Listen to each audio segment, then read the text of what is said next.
Walk with me through the cellar door. A storm is coming, Francis. A portal to a more skeptical world. Cellar Door Skeptics begins right now. Prepare for the revolution with your hosts, Christopher Tanner and Chris Hanna.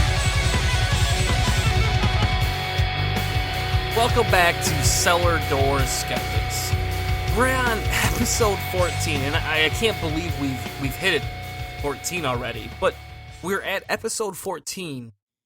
Well rested. Well rested After this amazing new year.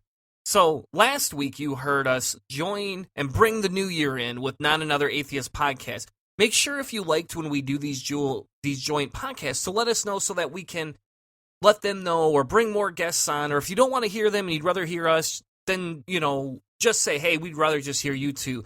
That'd be a crazy boost of my ego. I don't really need to be any more egotistical than I already am. And he is. And he even admitted on the last show he listens to himself. I mean, that's all he does. I do. I'm vain is my favorite sin. Vanity is my favorite. It is. I guess it's healthy to have a good personal image, I think. Maybe. Or maybe it's not.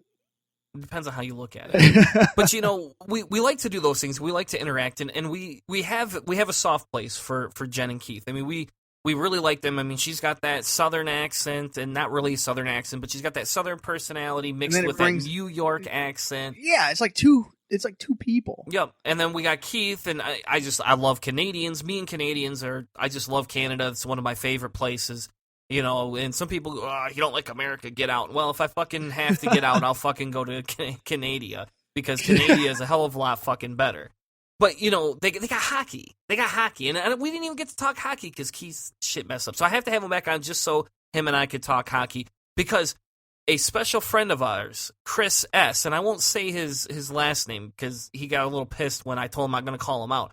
But this episode, because we're going to talk hockey for a second, this episode is brought to you by Chris S., because he loves the Red Wings. He's sponsoring this episode of Cellar Door Skeptics and the Red Wings.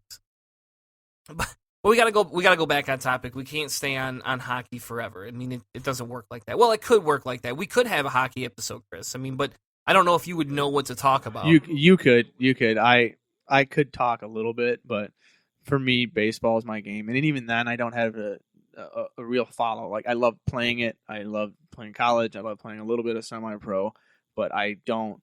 I do other stuff on my time. It's like 3 hours a night to watch a game. I watch the highlights and stuff here and there, and even top 10 sports highlight reel. But I've never really dug into fantasy and following sports real heavy. And I like sports. It's kind of something that's ingrained in me. I do realize there's lots of issues, and if you want to send all your hate mail, send it right over to us, because I would love to address some of that about sports, because I am very opinionated. I think they're overpaid motherfuckers, and I think there's a lot of problematics, and they're just like famous people, so it brings on a whole set of problems. But I do genuinely enjoy watching hockey. Do I smell really a future show topic?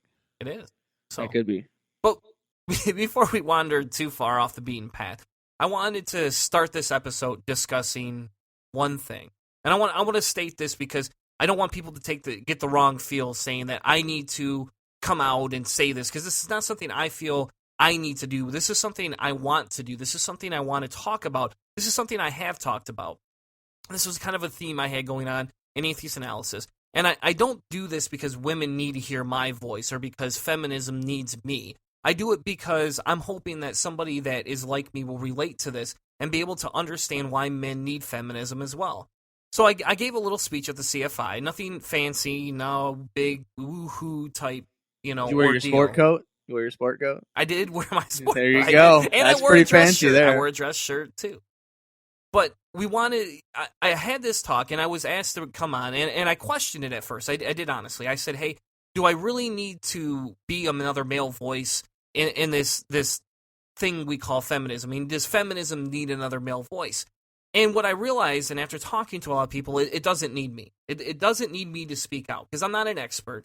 I just openly challenge decisions, but I think it's good that we have these conversations as men, because I think that sometimes there's going to be that opportunity where people will go, okay, hey, I realize you're an ally. I realize that we can at least use you as backup support. So women don't need me. They don't need my talk. They don't need what I got to say. But I think it's important that I come out and say things and be an ally as best I can. It couldn't hurt if you're out there just trying to do the best you could to help out.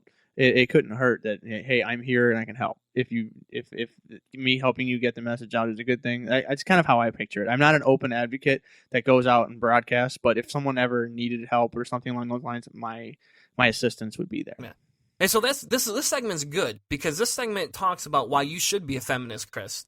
So I'm going to open with a line from Full Frontal Feminism by Jessica. And she says this. She says, what's the worst possible thing that you can call a woman? Go ahead, Chris. What's the worst possible thing that you could call a woman? Am I opening that Pandora's box? Come on. It's okay. So she goes on to say, you're probably thinking of words like slut, whore, bitch, cunt. And like I said, don't hold back. She says, but think about it. Have you ever heard the term of fag, girl? Have you ever heard a guy be called a pussy or a mangina? Personally, as a side note, I'd never heard that before, but I guess it's a thing. I looked it up. You haven't seen Silence of the Lambs? I guess yes, I have, but it doesn't. That word does not stick out to me, I guess. You didn't have a different name for it or something? She goes on to say, nothing. Notice anything, right? Notice anything. What's the big thing? The worst thing you can call a girl is a girl. And the worst thing that you can call a guy is a girl. Because being a woman is the ultimate insult. Now you tell me how fucked up that is. I can see that the duality of using girl as a derogatory thing for the youth, or I guess would be the prepubescent version of a female or of a woman, and calling a male that is also derogatory and I guess oppressive. So I guess that's I may have heard that argument before, but it didn't come to me. It didn't come to mind immediately. Now think about this. There's these words that we've heard through our culture, and we continue to hear on a daily basis. And I know that at my employment, I hear this all the time from men who believe they're superior. I watch women get passed over promotions, and it's commonplace in my workplace for women to get dismissed as inferiors. So we could spend all day talking about the inconsistencies or inequalities of that woman's experience or all women's experience.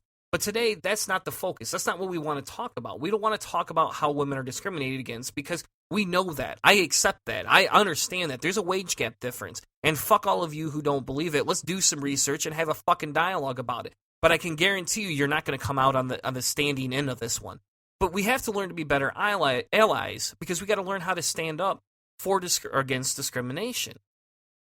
We have to learn how to stand up against discrimination. So let's define feminism, Chris. Let's do that first.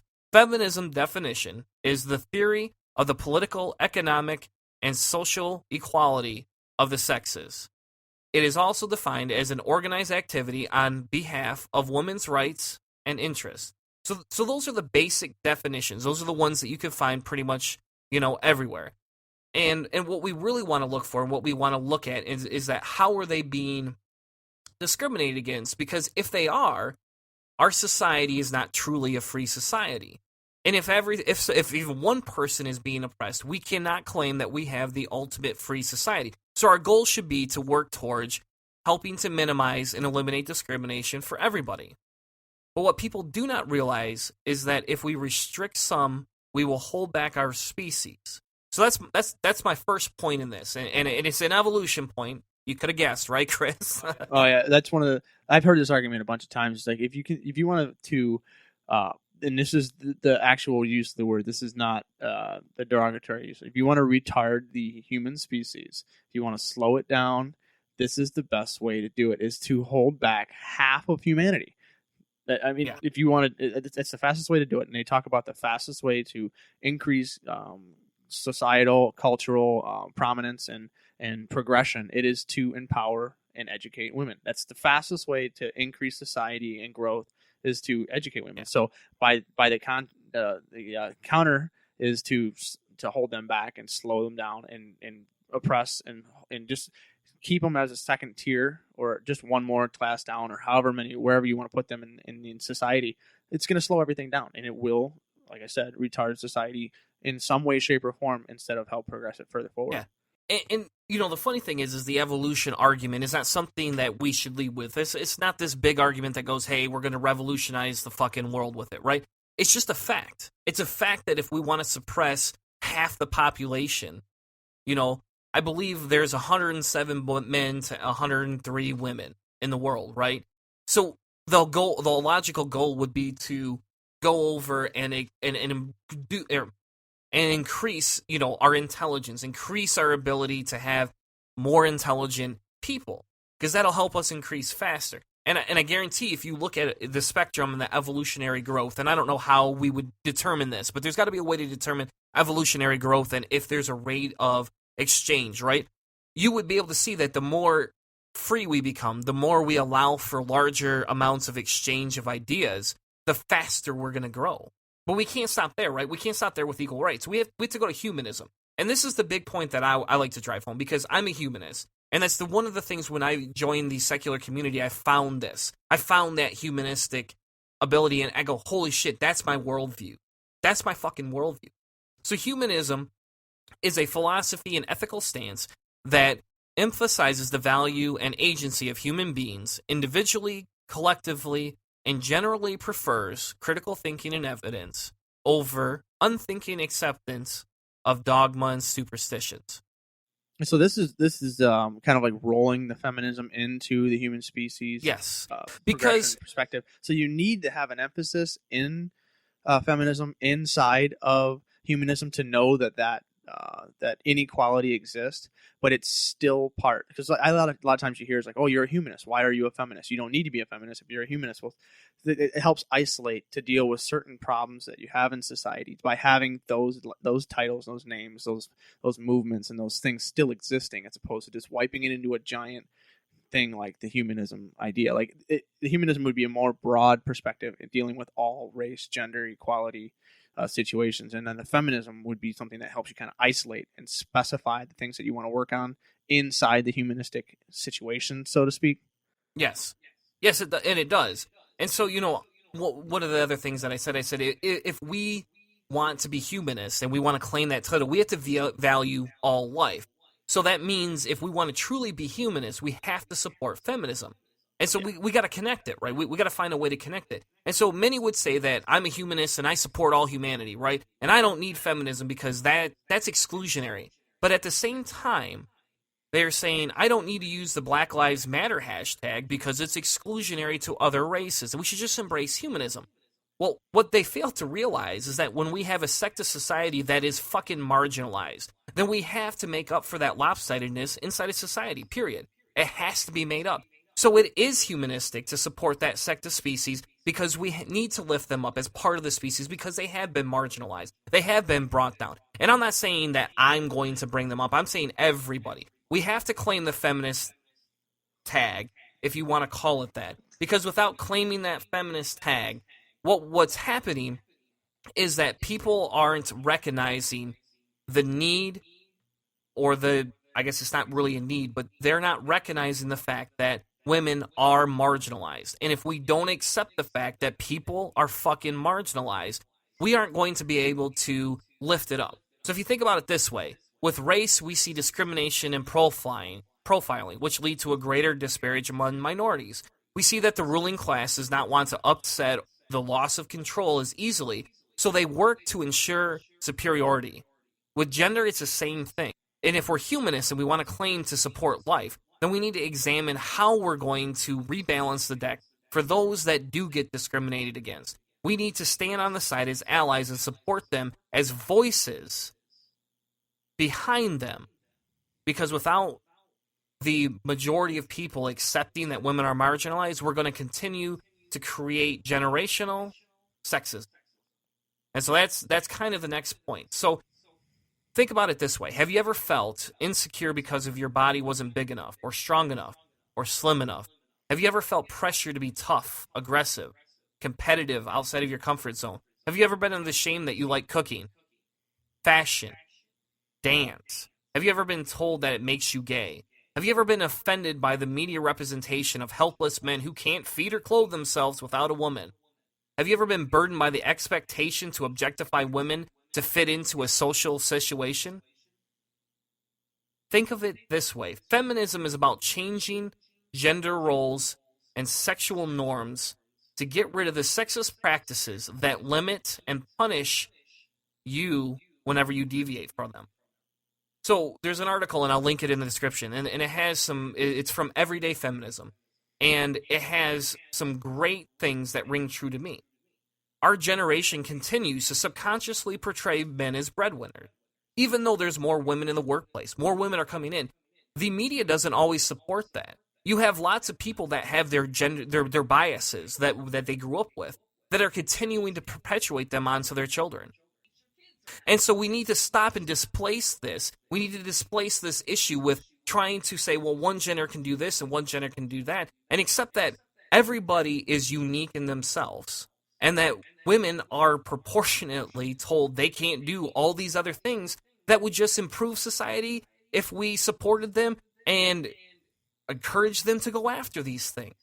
Some of those gender roles that you mentioned, some of those things would be, I guess, valid arguments in the raw state of nature, in pure evolution, in a heartless and dangerous, society that would be on the Saharan plains or whatever, where the gender roles and things were initially the hunter, the gatherer, the strength and the differences between the sexes and stuff like that. That could potentially meet into some of those arguments, but we don't live in that natural selection society anymore. We live in the artificial selection society. We don't have the same pressures. We don't have the same social pressures and food pressures and things like that. And so we are getting to the point where the gender differences, the strength, the size, it's becoming more equally displaced, like you said. It really isn't a big difference between those two. But just one thing that some people might say is like, well, men are bigger, men are stronger, and women are traditionally smaller muscle mass, more body fat, things of that nature for like the biological differences. But when we've talked about this on the show, is that we've seen differences between the brain, but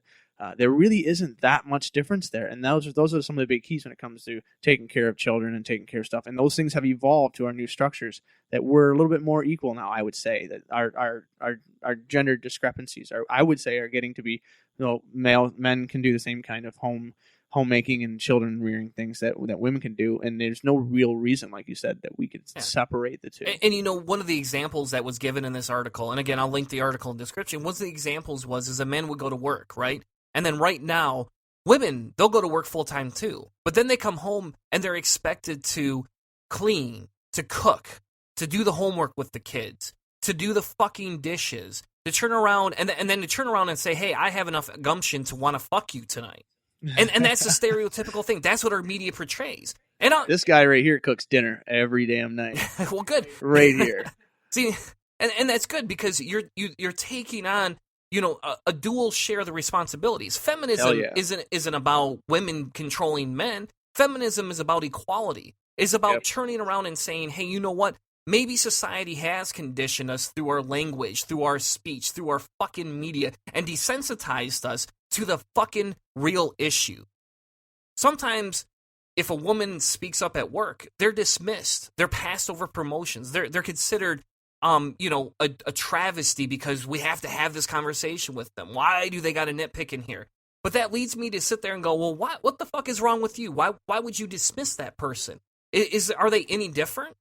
Do they not have logical conclusions? Can they not come to the same rationale that we do? I mean, come on.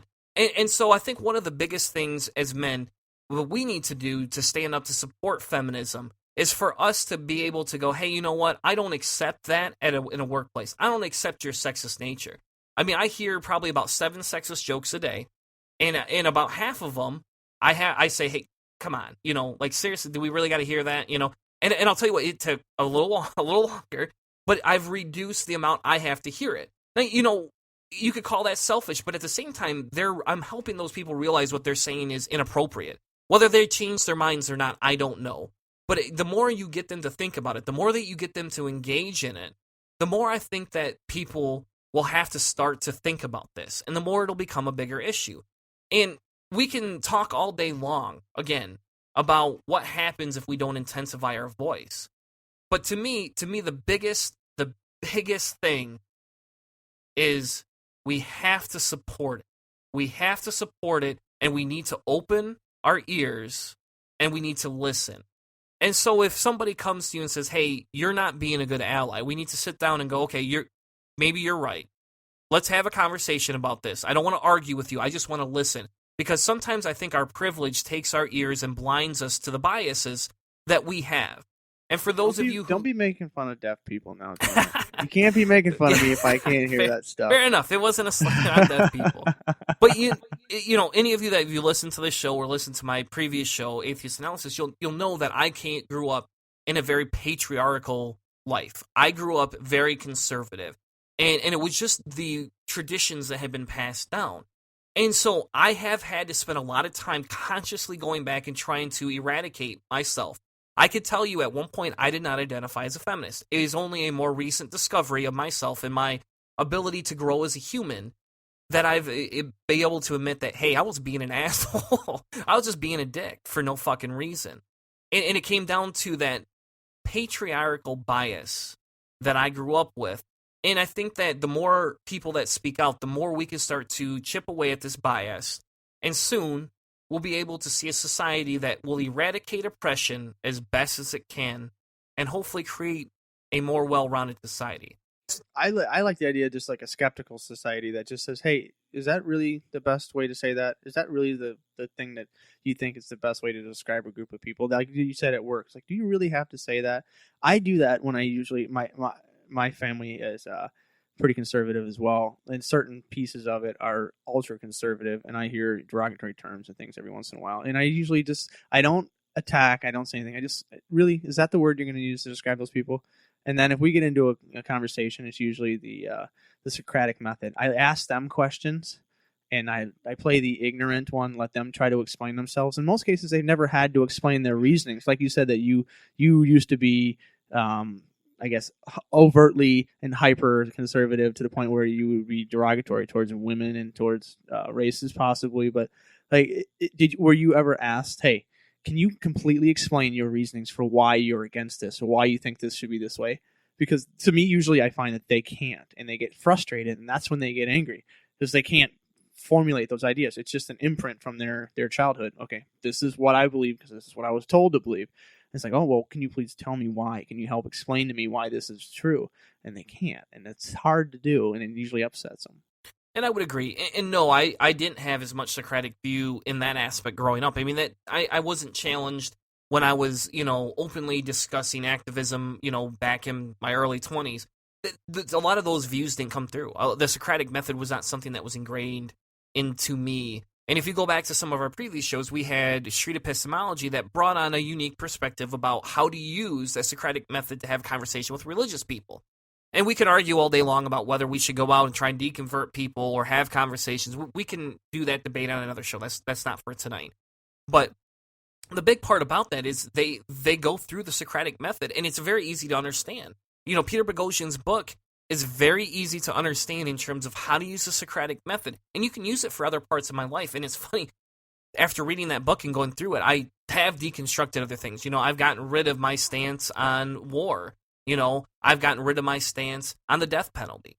We haven't done a crazy shit Chris used to believe in a while. We'll have to do that next episode. Let's add that to the little ranks there, and we'll have to do crazy shit Chris believes next time. We'll have to do an episode with a bunch of short, goofy little segments in it because we did a fun show on Halloween. So maybe we'll do I don't know. Is there some kind of weird underground holiday or something before Easter that's coming up anytime soon? I don't know. We'll find one. How about maybe a Valentine's Day freak out or something?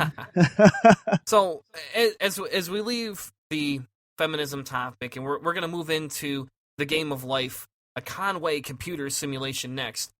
Nerd it is. It's a nerd alert, but make sure you stay tuned through that, because after that we have a wonderful interview with Xandi, and she is a person that I found online, somebody that's kind of been in some of our podcast groups, and she actually goes and she volunteers at Planned Parenthood to escort women into the clinics. And some of her story and her background was very interesting, and I thought that would be something that would be great to share with the rest of us. And then we're going to end the show. We're going to end the show tonight with a Christian perspective on whether atheism preys on fear and prejudice, or if Kirk Cameron's just got his shit all crazy again. So make sure you stick around with us. And as we leave, my favorite quote, and I left the audience with this before. I love this person. Emma Thompson is one of This is what you use to get them eaten out of your hand? I didn't get them to eat out of my hand. I didn't say this. She said this. She gets all the credit for this. This has nothing to do with me. But she says this, and I think this resonates very close to home with me. It is time that we all see gender as a spectrum instead of two sets of opposing ideals. Make sure you stick around for more Cellar Door Skeptics. We'll be right back with Chris Hanna's Nerd Segment number 1. We'll be right back, everyone. Hello, I'm Miss B. Haven. I'm Demanda Wright. And we're Promoting secular feminism. And you're listening to Cellar Door Skeptics. Like what you're hearing? Check out more Cellar Door Skeptics every week right here on Spreaker and iTunes. Make sure you come back and check out new episodes with your hosts, Christopher Tanner and Chris Hanna. And always, remember, prepare for the revolution.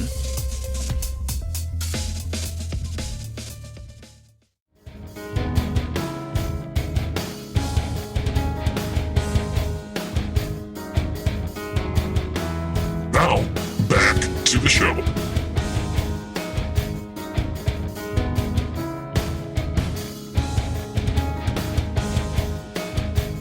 Welcome back to Cellar Door Skeptics. This is episode 14, and you have Nerd Master, Funk, Chris Hanna, and your other host, Chris Tanner. We're about to talk about the game of life. And it's not the board game. It's not the board game that everybody's thinking about. That's what my first thought was, too. I heard about it in Stephen Hawking's book, The Grand Design, and I was like, is Stephen Hawking talking about a terrible game with a spinner in the center? Yeah. And it's not a terrible game. My kids like it. We have the Simpsons version, so that makes it fun. You know, I mean, we get to go around as Homer or Marge or Bart or Lisa or whatever the hell you want to be, and you get to do all different Product things. placement. Yeah, product placement. It is what it is. If only we got some money out of that. That would be great. I have lots of that, but that's not what the game of life is. And so there's this little quote from Stephen Hawking from The Grand Design. He says, "In the game of life, as in our world, self-reproducing patterns are complex objects. One estimate, based on the early work of a mathematician, John von Neumann, places the minimum size of a self-replicating pattern into the game of life at 10 trillion squares, roughly the number of molecules in a single human cell." And so what intrigued me when you brought this to my attention, what intrigued me was the fact that this is evolution at its binary core. I know. This is awesome And stuff. it has a way of replicating itself. It has a way of somewhat explaining it. And I wouldn't say this is solely evolution and you should live or die fast on this, right? I mean, we shouldn't just use just this. But this explains things at a cellular level. And I think it brings it in a very easy, contrived way that we can all understand. It definitely does. This is a mathematical simulation. The John von Neumann stuff that we were just talking about a little while ago is he's a mathematician, and he tried to create a hypothetical machine that could build copies of itself, and succeeded when he found a mathematical model for such a machine with very complicated rules on a rectangular grid. And then Conway, his full name is... He's a British mathematician, John Horton Conway, and you can see him talking online on YouTube about this. He kind of hates. At one point, he hated. He's a little older now, so he doesn't hate it anymore. But that was just like the big thing. He got famous about it, and they always talked about it. And he was like, "Well, I do other math, but the other thing, I'm not a one-trick pony." Yeah, it's kind of like being Foghat or something. You know, like they're just like, play that one song. So, anyways, John Conway, this thing, the first time I had come across it was I was listening to the audiobook at work because I had a particularly boring job that was just kind of repetition over and over and over. And so I just threw on the Grand Design using my local library's audiobook repository called Overdrive. You can just download the app and it's just awesome. All right, well, anyways, the Grand Design book, it comes through and Stephen Hawking starts talking about this thing called the game of life. And at first I was like, oh, it's just some kind of mathematical simulation, whatever. Then he starts talking about some of the things that it can do, and that, like Chris just said, the quotation that I put in here, that 10 trillion by 10 trillion square grid is roughly the number of molecules in a single human cell. But this could potentially start mimicking and self-replicating something like DNA and RNA, which would be a little bit more simpler than a single human cell. But we'll go into the basics of what the game of life is. And it's simply a cellular automaton, which is a robot that it follows a set of rules, as opposed to the idea of robotics where you have a computer that's making decisions, whatever. This is kind of a built-in set of rules. There's no adjusting it, no changing it. You have an initial state with dots, things along the grid, and you turn it on. And then once it's turned on, there's no changing it, unless obviously you're breaking the rules of the game. It's a 0-player game. Nobody plays this. You set an initial status, and you turn it on. One interacts with the game of life only by creating that initial configuration. So, and here are the rules. So any live cell with fewer than 2 live neighbors dies, as if caused by underpopulation. Any live cell with 2 or 3 live neighbors lives on to the next generation. And first off, there's a dot on these grids. It's just a squares just on every side, more squares as far as you can see. It's just a standard grid. And each dot is going to have 8 squares around it. It's like if you've ever played the game Minesweeper on Windows. So that's what I was mentioning a minute ago. It's like a live cell would be one of those squares. If it has fewer than 2 neighbors, it dies, as it's caused by underpopulation. If it has 2 or 3 live neighbors, it lives on in the next generation, so the light doesn't turn out. And then any with 3 or more live neighbors, it dies from overpopulation. And then any dead cell with exactly 3 live neighbors becomes a live cell, as if by reproduction or birth. And so these are the 4 rules. This is the way this system is set up. Very, very, very simple rules. And then once you set that initial configuration, you have an infinite board game to play with. And so you set up your status at the beginning and you turn it on, and you just see what happens. And Chris he was playing with a music generator that plays with this stuff. There's a lot of really cool things you can connect to it. I just clicked a couple of buttons, and the next thing you know, I was like drawn into the screen. Like, oh, I could sit here. Oh, this is very minimalistic. Oh, I like minimalist. Oh, what if I put 3 or 4 of these going? Oh, if I turn the octaves down, we would have a minimalistic song. Yeah, it's awesome stuff. There's been a whole bunch of stuff that's been kind of accumulated into using the game of life. But when Conway created the game of life, he wanted to simplify the von Neumann system to make it as simple as possible. He wanted there should be no explosive growth. It's one of the rules he used to choose those 4 rules that I mentioned a moment ago. And the second rule, or the second criteria he wanted to meet, was that there should exist small initial patterns with chaotic, unpredictable outcomes, which is actually a possibility. You can get uncontrolled growth. If you set an initial pattern, it will just turn into rapid growth, and it'll just fill the grid. Just infinite chaotic growth. No organization or discernible pattern.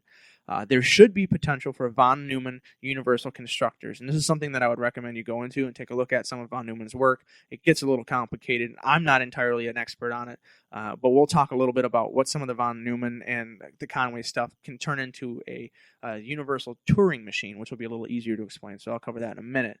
But the rules should be as simple as possible. It's the last criteria that he wanted to hit, whilst still adhering to the above 3 constraints. So these are the 4 criteria he wanted to have, and so he created those 4 rules, and he put the entire game, so to speak, in the 1970 issue of Scientific America in Martin Gardner's Mathematical Games column. It was just this really cool thing, and he's obviously a mathematician, and it just took off. It became relatively famous. From a theoretical point of view, it's interesting because of the power of a universal Turing machine. And what this does is basically breaks down any kind of computer. A universal Turing machine from Alan Turing, the godfather of computers. This is the most simplistic machine possible. The Turing machine it's an abstract machine. That imagine a piece of tape with just lines cut in it with zeros and ones in it, and you set a set of rules. And just like in the game of life, those rules control what happens. So if a little eyeball was looking down at each square on that tape and it's a 1, if a 1, then move a forward 27 and put a 0, and then you move to the next one and it says, okay, move move back 13 and put a 1. Like that would be a Turing machine, and you would set up the rules so that you get some kind of conclusion, and there'll be a halt status at the end where it says once you've achieved all of these things, it'll stop. It's the simplest. It's very, very, very simple. They use it to check whether or not computer science theory works. And so the Turing machine is kind of the most basic computer science concept. And that's kind of what the game of life has been proven to be. It can do those things. And so they've been able to build it and make it really, really complicated. But those are like the dry, boring parts of this. But like they are. It's understanding it without seeing it is tough. So what I recommend you do is take a look at the Wikipedia page or a couple of the other links that we have. I put a video in there because there's a Stephen Hawking video where for his television show that explains it and shows it in a visual form, so you can see these things moving. Because on the Wikipedia page, you can see the things it creates. You can see these little guns and these gliders. The guns move back and forth and they oscillate, and sometimes they make a glider, which is a thing that moves at an angle. It's like a little ant that walks across the game board. And those gliders make the same thing over and over again. There are things that are called puffer-type breeders. And what this puffer-type breeder is an orientation of dots that just move across the screen.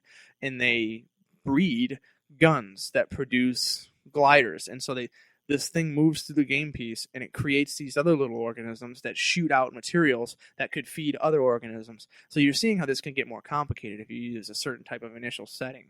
And that's what this whole thing does, is once it gets big enough, it gets just really, really organic and really, really cool. And so they've used it in computer science, physics, biology, biochemistry, economics, mathematics, philosophy, and then generative sciences, because of its simple rules. They can make it do just about anything. Yeah. And that's the thing, that's the beauty behind this, is that it's a self-evolving program. It's so simple, it can be used for everything. And it can. And the logic behind it, and that's what's drawn me as an individual to the whole thing, is it's the logic, it's the rules, it's the way that it works within itself. It's almost kind of like gravity. It works upon itself. And we've talked about this before, and I've said before that, to me, sometimes evolution almost should be what I would almost call, a natural law. Try to tie everything into it. Yes, and I come back to that, and I probably sound like a fucking broken record. Nope, because we're gonna go there in a minute here. But that's the thing with this program, it's able to create all sorts of crazy different things that you couldn't have had before, and then it's used as a check and balance system. I mean, how great is that? It's a program that evolves on its own, and it has a check and balance system in it. You can't pass that up. I love it. Like I said, you need to see it to see it's the beauty of its action. I was not prepared for when I finally opened up a computer and took a look at what it could do and how it had created shapes and things. It's such a simple setup that it when it creates an organic thing, what I would like to attribute it to is kind of like the original organic compounds of human evolution, of when atomic materials, when elements started turning into crystalline structures and stuff. Daniel Dennett has used the analog of Conway's Game of Life universe to extensively illustrate the possibility of evolution of complex philosophical constructs, which is consciousness, which is Daniel Dennett's specific area. He's a philosopher. He talks about the mind a lot. But he also, in his book Kinds of Minds, uses the best. This is one of the best evolutionary things I've ever heard for how we could conceivably get living organic compounds from what would be essentially non-living and just elemental elements. This is a specific quotation from his book Kinds of Minds. It's, "No grain of sand has a mind. A grain of sand is too simple. Even simpler, no carbon atom water molecule has a mind. I expect no serious disagreement about that. But what about larger molecules? A virus, a huge molecule. a simple huge molecule. It's called a macromolecule, composed of hundreds of thousands of even millions of parts, depending on how small the parts that we count are. These atomic level parts interact in their obviously mindless ways to produce some quite striking effects. Chief among these effects, from the point of view of our investigation, is self-replication. This is the thing that people usually see. Is like, okay, that's kind of when it's alive, but this is where it gets cool. He continues on. He says, some macromolecules have the amazing ability, if left floating in a suitably well-furnished medium, to mindlessly construct and then shed exact or nearly exact copies of themselves. DNA and its ancestor RNA are such macromolecules. They are the foundation of all life on this planet, and hence a historical precondition for all minds. So without having these basic starting pieces, you couldn't have minds, or at least all minds on this planet.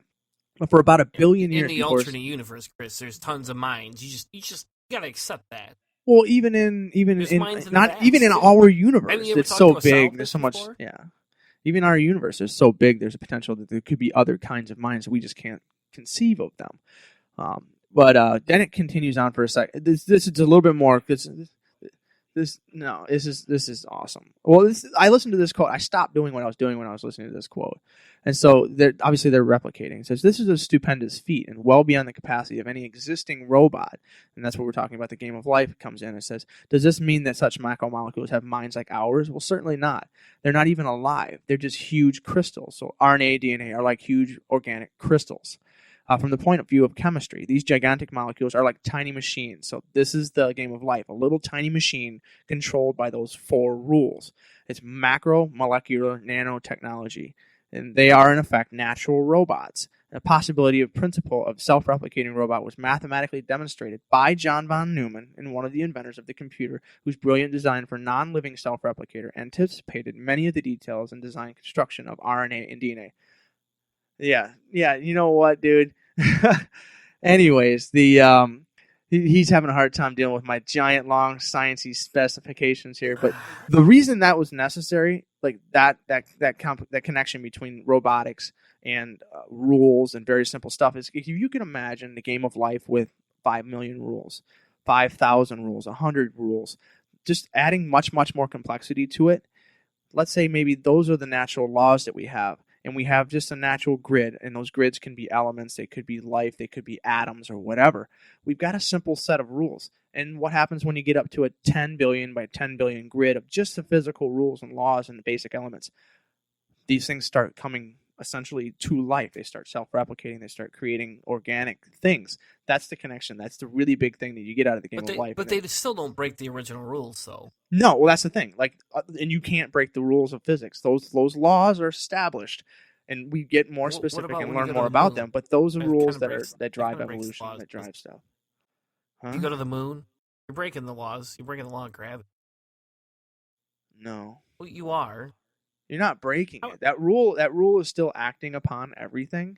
The law itself doesn't break. You're just you're using more force to leave the gravitational pull of the Earth. You have the exit velocity, the exit force to leave the pull of the Earth. So why do they call it breaking the rules then?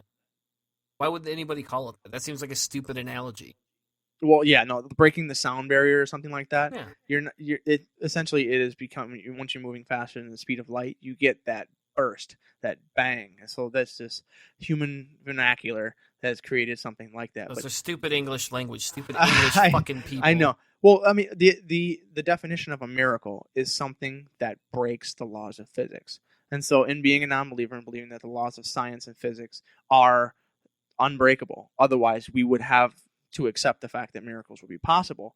The rules and laws of physics are not breakable. They are the laws of the universe, and you can't supersede them. Otherwise, you would be supernatural. And so the idea that like a human, the world, the universe has this complex set of rules and is this really complex version of the game of life, to me makes a little bit of sense as how we could get this organic type thing that could be the start of life from inorganic and simple dots, lines, elements, atoms, or however this real world game of life would be. But this is just a really cool because it's so simple. It's so clean. one of my friends that we actually interviewed, or I interviewed for the show not too long ago, he said that the universal Turing machine, or the game of life, is just a useful model to quantify computation. E. Ray Ozgerol is his name. He's out in Turkey.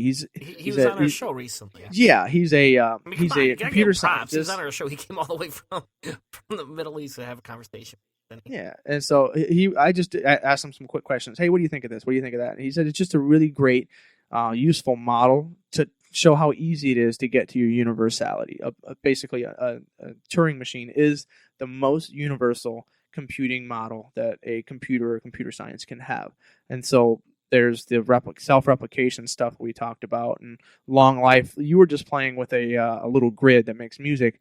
Well, there is a team of people who created a thing called Golly, which is an initial setting, and they reached the 6 octillionth generation.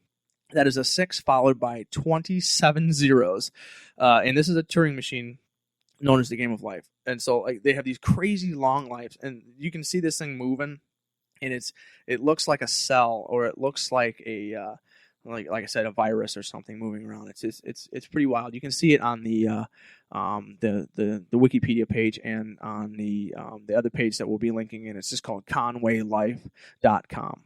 And so that kind of the crash course on this topic. There's a bunch more stuff, and you can see all kinds of really, really cool things. There's problems with it, whether or not you can use a computer that has an infinite grid or not. But essentially, this is the basics for a really cool system. So other than that, I highly recommend, if this is interest to you, take a look at some of the links that we have on here. And then tell Tanner if it's boring or not to listen to Chris talk about this stuff, or if you think this science stuff is pretty cool. It's not boring. Sometimes you're rambling, but the topic itself is not boring. This is a very interesting topic. It's hard to break down in simplistic terms and not. It's just because we're not scientists in the I know. sense. We don't have PhDs in this. We just need to find somebody that has a PhD in this, and then feed them a little bit of alcohol or maybe a little bit of weed, and they'll maybe lighten if up. anybody's a mathematician who listens to our show, there you go. I know a kid that's working on his PhD. I'll ask him and see if he knows what this is. Maybe we can do a follow up one day. Yeah, and I'll tell you what. For me, the evolution part's really cool, because obviously, as we talked about earlier, evolution is the way it is, and that's one of my favorite conversations to fucking have. But besides the evolution of it, the evolution of the music side of this, just the way that the music fits together, and the way the music can evolve and becomes its own life form is amazing. And yeah, you're right. I sat there and I stared at a computer for about 15 minutes and said, fuck the show, fuck everything else. I'm just going to sit here and stare at this, because this music is amazing. And I like minimalistic music myself. I know a lot of people probably don't, but I do. I enjoy that. We have to include that little link for that sound maker. All right, and we will. I have it up on my computer. So I found it on the Wikipedia page, ironically enough, and then the other one I was playing with, I found on one of the YouTube links that you had posted. And what was amazing about it is that it continued to evolve in and of itself. And what it shows is that as humans, as we want to progress, if we look at what the last 50 years were, and then we go back and go another 50 years, we can see how degradation of women, separation of minorities, slavery, and religion. And we can look at all that, and we can see that we're kind of growing out of some of those things. We're evolving to be more intelligent, to understand things. And I think this is a base model, a mathematical equation that explains somewhat of how this happens. The most basic things that how life could have come from, an arbitrary set of rules and inanimate things.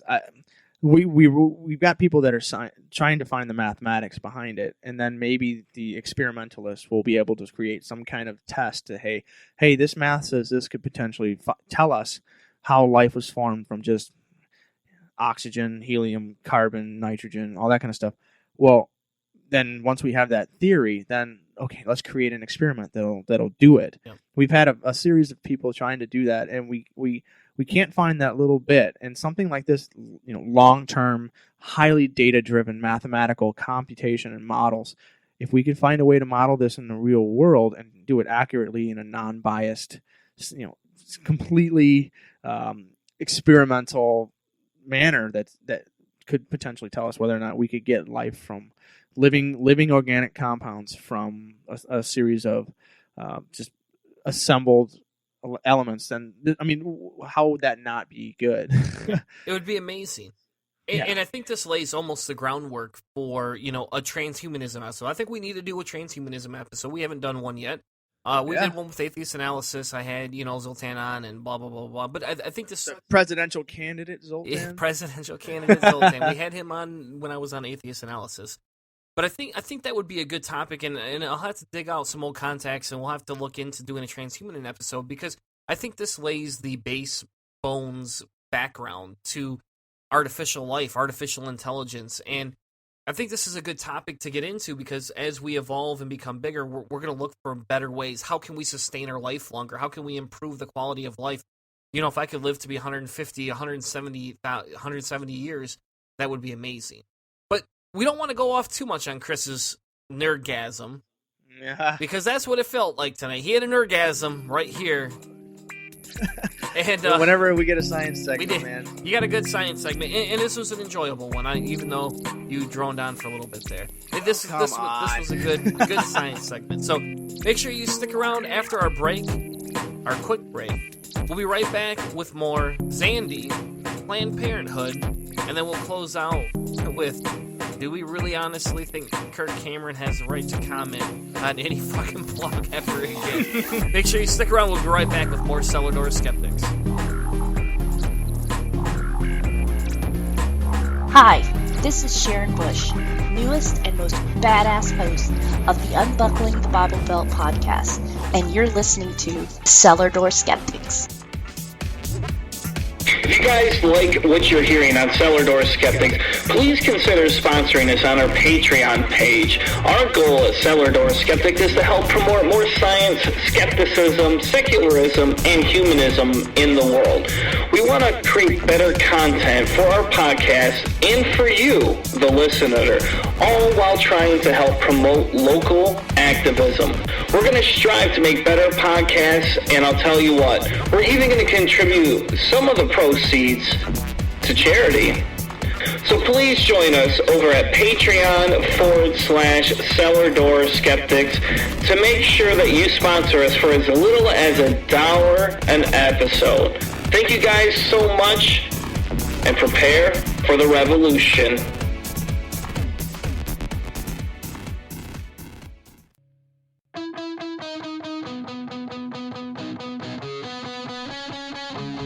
Now, back to the show.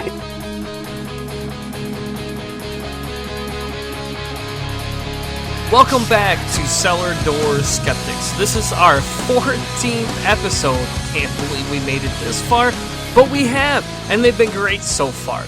Earlier tonight, we talked about why men need feminism, and we've talked quite a bit about Conway's game. And we'll if you haven't listened to those segments yet, make sure you go back and listen to those segments.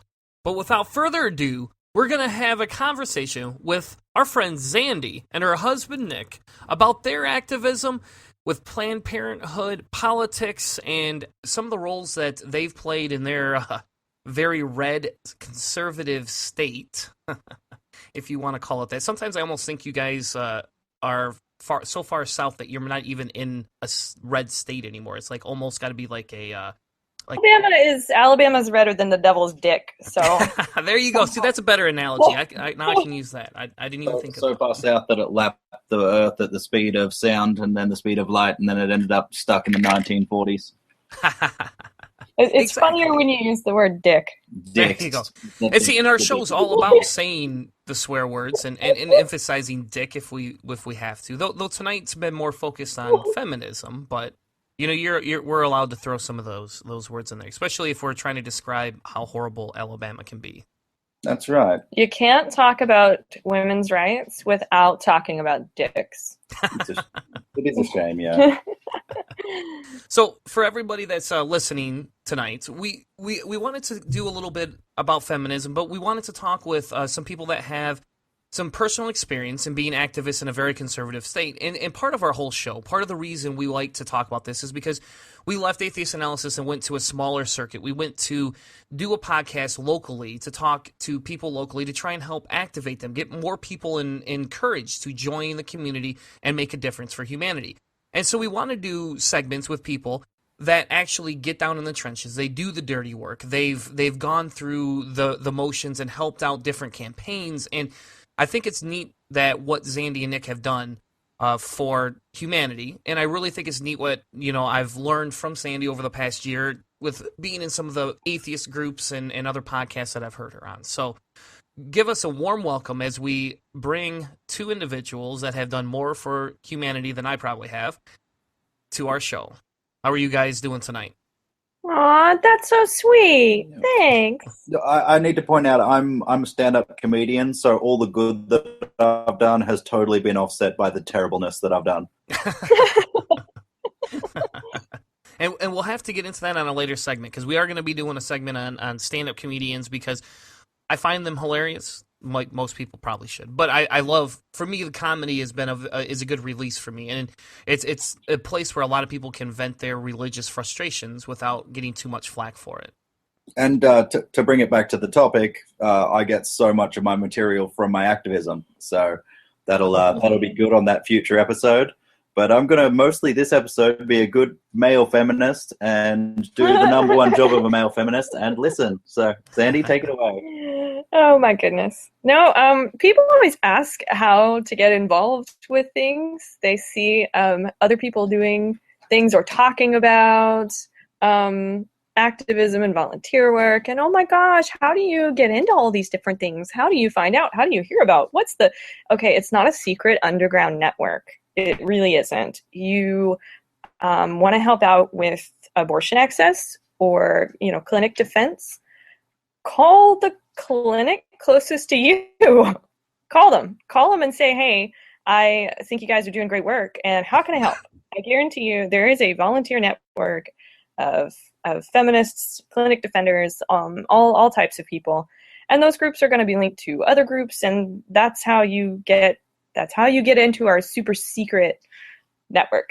You call the, if it's domestic violence that you're worried about, call the women's shelter closest to you and ask them if they have any events coming up and can you volunteer, or how can you help? Do they need any help with an upcoming event, or can you come and, sit in on something? I mean, there's so much out there.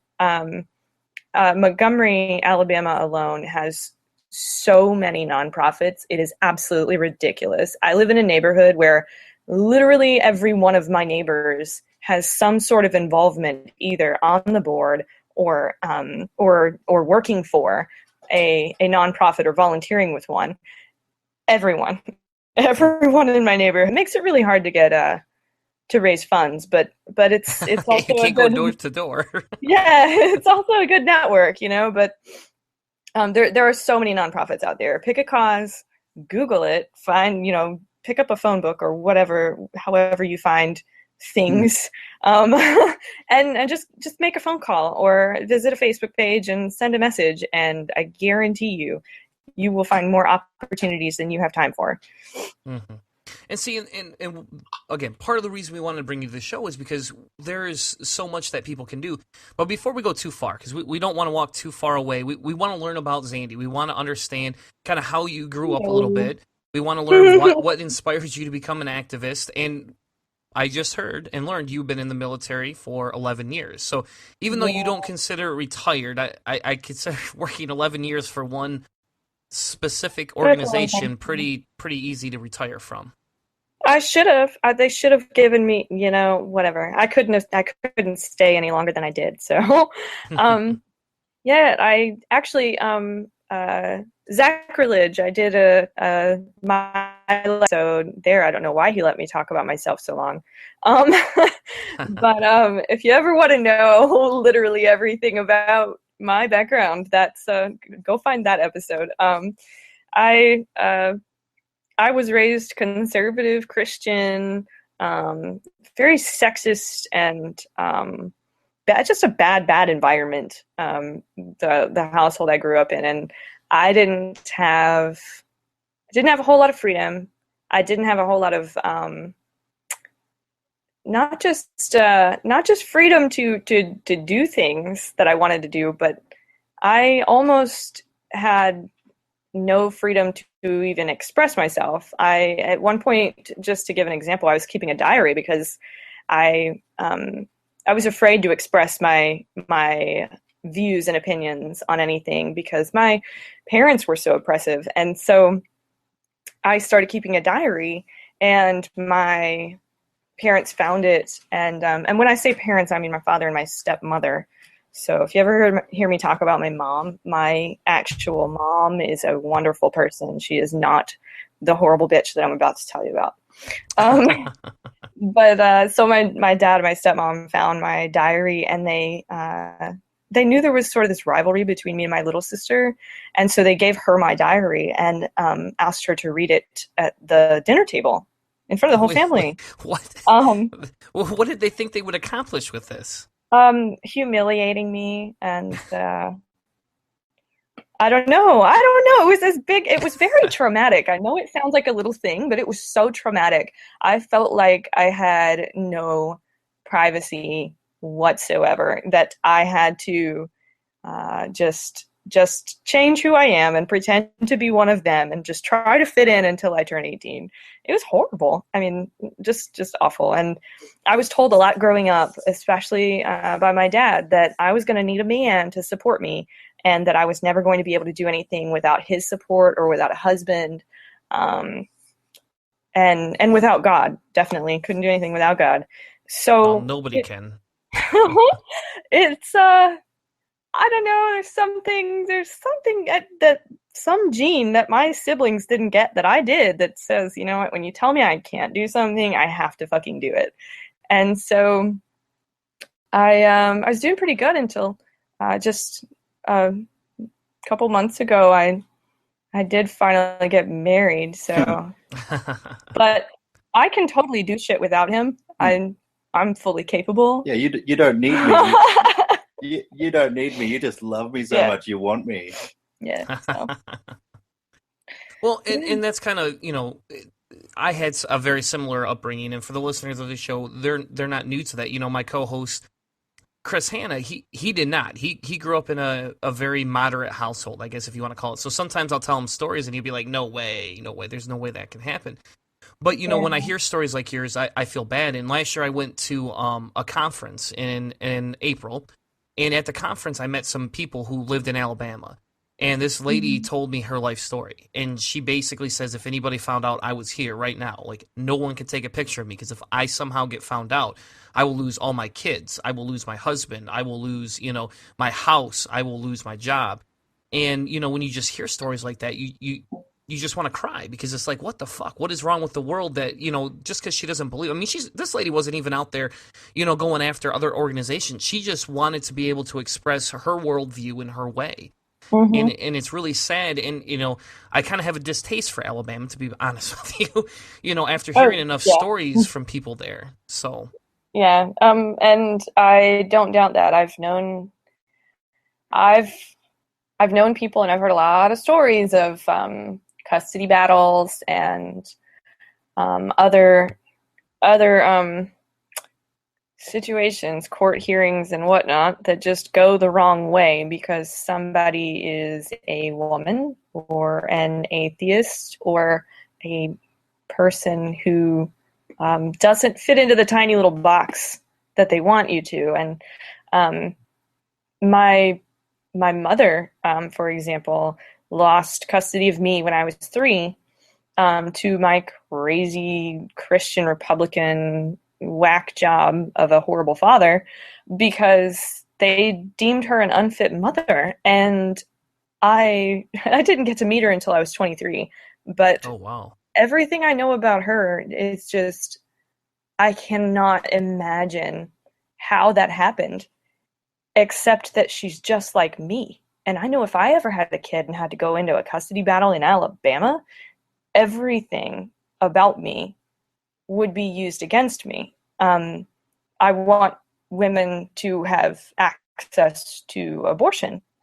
And I want women to have equal pay, and I want citizens to not have to participate in religious bullshit in order to take part in democratic processes. And all of these things are just so horrible that I should never be trusted with a child, obviously. So, I wonder if that didn't play into whatever happened back in 1989-ish.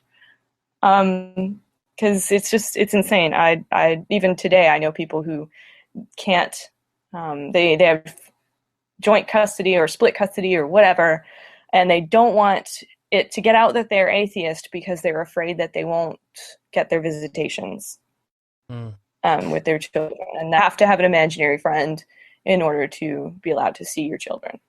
Yeah. So, and I think that and again, so my heart breaks for you because that's really sad. I mean, you didn't get to know your mom growing up for whatever reason. The courts deemed it unfit, and it's funny because one of the biggest things that we talk about on our show right now is politics, and probably because it's a political year, and because Hannah and I have to have conversations all the time about the Republican Party and the craziness of it, and it does make for good entertainment. We can't lie and say that they aren't somewhat entertaining sometimes, but when you hear stories like that and you see what happens, they're entertaining, but all of that trickles down to the people. It all trickles down to these little communities, and then people start to become afraid, and it's that fear-mongering tactic, I swear, that the Republicans just love to use. Mm-hmm. And the thing is, when you're drowning in all of this this rhetoric and this science denial and just violations of basic rights on a continuous basis, eventually either breaks you, and you for whatever reason, whether it's a career decision or what have you, you end up just trying to fit in, or it pisses you off enough that you become the angry atheist feminist bitch that's out there standing in all of the protests with the biggest, loudest, most obnoxious sign. So I sometimes wonder what it would have been like if I had grown up with my mother out in California, where I was allowed to be myself all throughout my childhood. But then I don't think I would care so much about all of these causes if they hadn't all affected my life. So yeah. And actually, that again, this is going to speak off the cuff. There's no statistics I've found that correlate that. But, you look at a lot of people around here, where I live in Michigan, and the ones that have left religion and become, more atheist, they're the activists. They're the ones that are getting out there saying things. And the ones that are a little bit more moderate or grew up in a non-religious pushing household, they don't want to stand up as much. They don't see the necessity quite as often as others do. And then you have people like my wife who wants to say something, but she can't stand. She's just not an extrovert. She doesn't like the publicity. She doesn't like being put in the spotlight. For her, that's a bothersome thing. It actually bothers her, But we don't want to spend too long, on that aspect. I mean, that's kind of one of the things that if it defines you and it makes you who you are, that's great. Right, and there's nothing wrong with not being able to, or not wanting to get involved for, whatever reason. There are all kinds of reasons why people, can't come out and can't be there in the spotlight or on the front lines. But it's just completely different when you live in it every day, I guess. I can't understand some of the people I know who will tell me, that they drive past the abortion clinic every day and they see that man with those crazy signs and they wish they could help. But I'm like, then why did you drive by? Like, why didn't you stop? Like, we were out there. You could have come and whatever. Yeah, I don't know how you can literally drive past the problem or step over the homeless person. I'm just not one of those people. Yeah. And I do think it's a personality thing sometimes too. And I do think some of us, there's an upbringing sometimes I think that can spark that interest, and if you look at my family, it's kind of funny because I'm the only atheist or open atheist. There might be others, but nobody wants to admit it. But I'm the only openly atheist. But my sister, though she's kind of come a long ways, I think she's 9 years younger than me. she's a activist in the not atheist, in the youth group, in the Christian youth group, and she does a lot of ministries, and she works with pro-life organizations. So we can't even have these conversations at dinner because, her and I, we sit on opposite sides of the spectrum, Right. But it's just kind of funny because she got that spark, whereas a lot of the rest of my family, they don't speak out, they don't do a lot with that. I mean, we did when we were younger. My mom got us really involved with soup kitchens and stuff like that. But now as they're all growing, only one of them is active, and it's just kind of funny because my mom says, "Oh, she's so much like you," and it's like, well, not really. I mean, she is in her spirit, but she's not in her her delivery method. Yeah. Well, it's I don't know. I don't know what it is. I've got siblings too that they just completely went the opposite direction with it. And I don't know what it is. We all had the same upbringing, except she was the one doing the ridiculing. My sister was, and I was the one being humiliated. But and stealing your diary. Yeah. But either way, so. We didn't come on. We don't need the whole backstory. We got to get into some of the activism stuff because I think that's some of the stuff that's very exciting. The different things that you've done has helped inspire me. I mean, for instance, you help walk patients into the abortion clinic to get testing or to have consultations. And I'll be honest, I didn't even know that existed. I mean, in Michigan, and I'll admit I grew up very conservative Christian, and I used to be outside of the abortion clinics on the opposite side of the fence for about 15 years of my life. And, when I left religion, I stopped doing that. But I never saw escorts. And I grew up in Ohio and Michigan. I've never once seen that. And the program, and I don't know if that's ran by your Planned Parenthood down there or if it's something you've started. So I kind of wanted you to talk a little bit about that because that's a program that I would encourage, however you got that started, to work with local organizations to do that because that's a very much needed practice that should be happening all the time. Well, first, it's not a Planned Parenthood that I volunteer at. It's a privately owned clinic, and a lot of them are. Which don't let the anti-abortion freaks find out. But if they shut down Planned Parenthood, there's still plenty of clinics. No, there aren't plenty of clinics, but there are other ones out there, and it's just. It's one of those things where they, if they knew when they're protesting, sometimes they're doing these protests against Planned Parenthood outside an abortion clinic that's not even affiliated with Planned Parenthood. But anyway, no, I didn't know I had that my town had an abortion clinic until I was pregnant, and that was how I found it. And I didn't find it before I accidentally went into one of the fake clinics. Oh, wow. Yes, the clinic is called First Choice, which sounded like they would know about choices. And a lot of them do that. They post these deceptive names and descriptors to make it sound like they're an actual clinic, but they are actually just a bunch of crazy preacher ladies. And I think they're mostly ladies. The one I went to was a bunch of women with name tags that said nurse or counselor on them. But they sat me down in a room. They had me do a pregnancy test. They sat me down in this counseling room and closed the door. And then they told me, the test is positive and you're going to hell if you don't marry whoever the father is. And wait. They said that to you? Yes. Holy and shit. They said, is he here with you? And he was, but I was in an abusive relationship. And so they went out into the lobby and got him and brought him in there. I think they asked him if he believed in God. And when he said yes, they closed the door and locked him in the room with me, with the counselor lady and the other nursey lady or whatever she called herself. And they kind of turned him against me and said, well, he says he believes in God and you don't. So, and tried to get him to help them convince me that I should marry him or and confess my sins and whatever. I don't know, all this Jesus bullshit. Or I was going to go to hell. I was going to burn forever. And that is just the most disgusting thing I can imagine. All I wanted was healthcare information, and I was given about an hour-long lecture about imaginary bullshit. And why they pulled him into the room, I have no idea. But I can't imagine. They do the same thing when teenage girls go in there. They tell them that you have to go get married. That is not family planning. I'm No, sorry, not at but all. that marriage certificate is not going to buy diapers. It's not going to help you learn how to parent at all.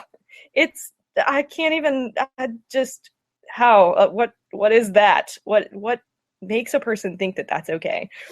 So I ended up finding the real clinic later, and I made an appointment, and I went one day while my ex-abuser thought I was at work, and I had the abortion in secret because he was pro-life, and he was violent and crazy, and I was afraid that he would kill me if he knew what I was doing.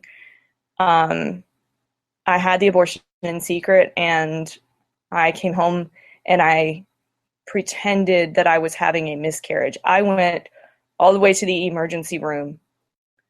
I let him take me to the emergency room. I pretended that this miscarriage thing happened at work, and it was terrifying. It was absolutely terrifying. But I think the worst part about the entire day was when I walked into the abortion clinic, scared for my life, and this protester tried to take my photo for his Facebook page. And that photo could have gotten me killed.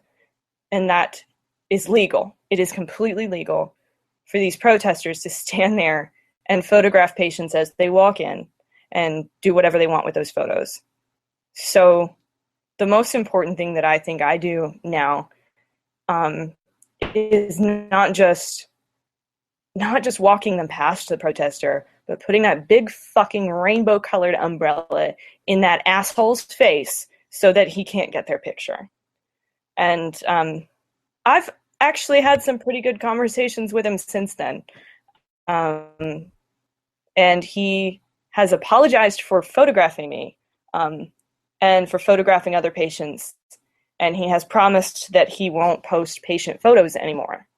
And I don't think he's broken that promise, to be honest. I think, I was really angry at first, and I yelled at him, and I did all of these things, the typical crap you would want to say to somebody who makes a living harassing women. And I do mean he makes a living. People give him money.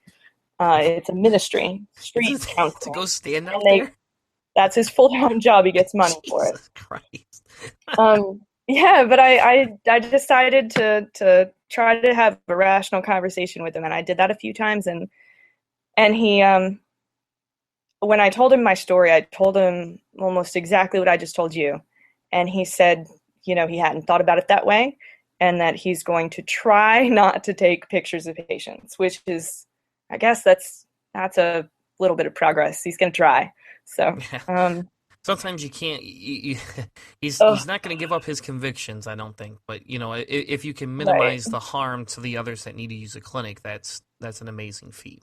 Right, but the photography bullshit is what really gets me. But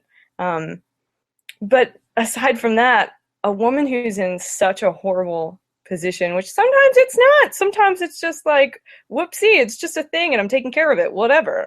But for me, it was scary. I was scared for my life. I was in a really bad situation. I had no friends. Everyone had completely abandoned me. She made this choice and blah, blah, blah. There's a lot of misinformation about domestic violence, and people don't understand how hard it is to escape. And that was part of my escape plan. And that it did save my life. If I had if I had not had that abortion, I'd be stuck with that guy in some form or fashion forever. And I have no doubt in my mind that the violence would have escalated. And I don't even want to think about what my life would be now. But yeah, it's no one's fucking business. And I told the sidewalk counselor, street preacher, idiot guy, I said, women get abortions for all kinds of reasons. And I told him some of the ones that I thought maybe he would agree with, like this woman who had cancer, and if she didn't have the abortion, she was going to die. Or a woman who came into the clinic for, she had a miscarriage, and she had a dead fetus inside her that she needed to. He yells at all of these women. The last thing you need when you're just trying to get into your doctor's office is someone screaming at you about hellfire. And he still doesn't get it. Today, actually, this morning, I said, why would you want to make abortion illegal or inaccessible? If you believe that, if guns are banned, that people will get them anyway, well, what do you think happens when people can't get a legal abortion? I said, women die. They die trying to do it themselves. And he said, well, yeah, but they shouldn't be trying to kill babies. And I said, even if you were right and it's a baby, I'm just going to ignore that part. But if the quote unquote baby is going to die anyway, which he just admitted, why would you also want the mother to die? I don't understand the logic there. Anyway, sorry. So, you're fine. So some of the stuff that you do for escorting the women in, can you tell us a little bit about what the practices are? You don't have to tell us the women's names or anything like that, but what are the practices? I mean, do they call ahead? Is it something where you can call and say, hey, I've got a situation. Is there a way you can meet me at my car? Do you guys just go out there and say, hey, I have a service for you? Tell us a little bit about what it is that you're actually doing when you provide the service. We get there at the butt crack of dawn in the morning. And because of the protesters, what they do is they try to get all the women inside with the door shut and locked by, 8 o'clock in the morning. The front door is shut and locked. So all these women come in from 5 a.m. to probably about 7:30.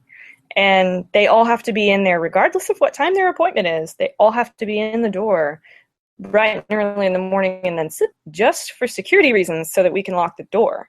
So we stand in the parking lot, and as cars pull in, we kind of serve as sort of a parking guide. And then, we have these vests that say pro-choice clinic defender so that they know that we're with the clinic and not with the protesters. And then we just walk over after they park and ask them if they want to be walked in. Some of them don't. Some of them are really feisty. This woman said, I don't care about him. I'll hit him in his head. And I said, okay, you go. And then she told the male clinic escort that was working with me, she said, I hit you in your head too. And he said, oh, okay, well, go ahead then. But no, we just asked them if they want to be walked in. And we try to shield them with the umbrellas so that they can't take photos, and try to talk as we walk them in. Or sometimes we'll have like a Bluetooth speaker or something, play some music so that we drown out the crazy talk. My latest strategy has been we actually rented the house next door to the clinic because it went up for rent, and the protesters were trying to rent it so they could get closer to the back door of the clinic. Mm-hmm. So I've started kind of standing on the porch of that house next door and distracting the protesters. And they'll come over to talk to me or to yell at me or to videotape me for their YouTube channel. And as long as they're doing that and all the attention's on me, the door to the clinic is clear and the patients could just walk in. So, but we that's try a really good strategy. Yeah.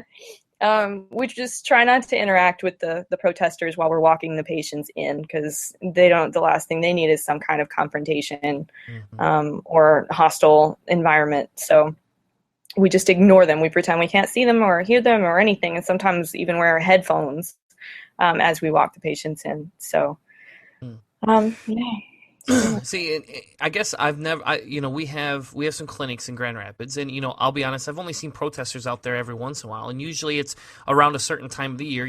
Usually it's around September, October, November time. They come out of the woodworks, and we have a local or go ahead. That's called 40 Days for Life. Yes. Yep. Yeah. And we get that up here, and so what we do is there is a group of us that get together, and then we have a Facebook event, and we just post in there, hey, this is the time I'm going to be down there. Anybody else want to go with me?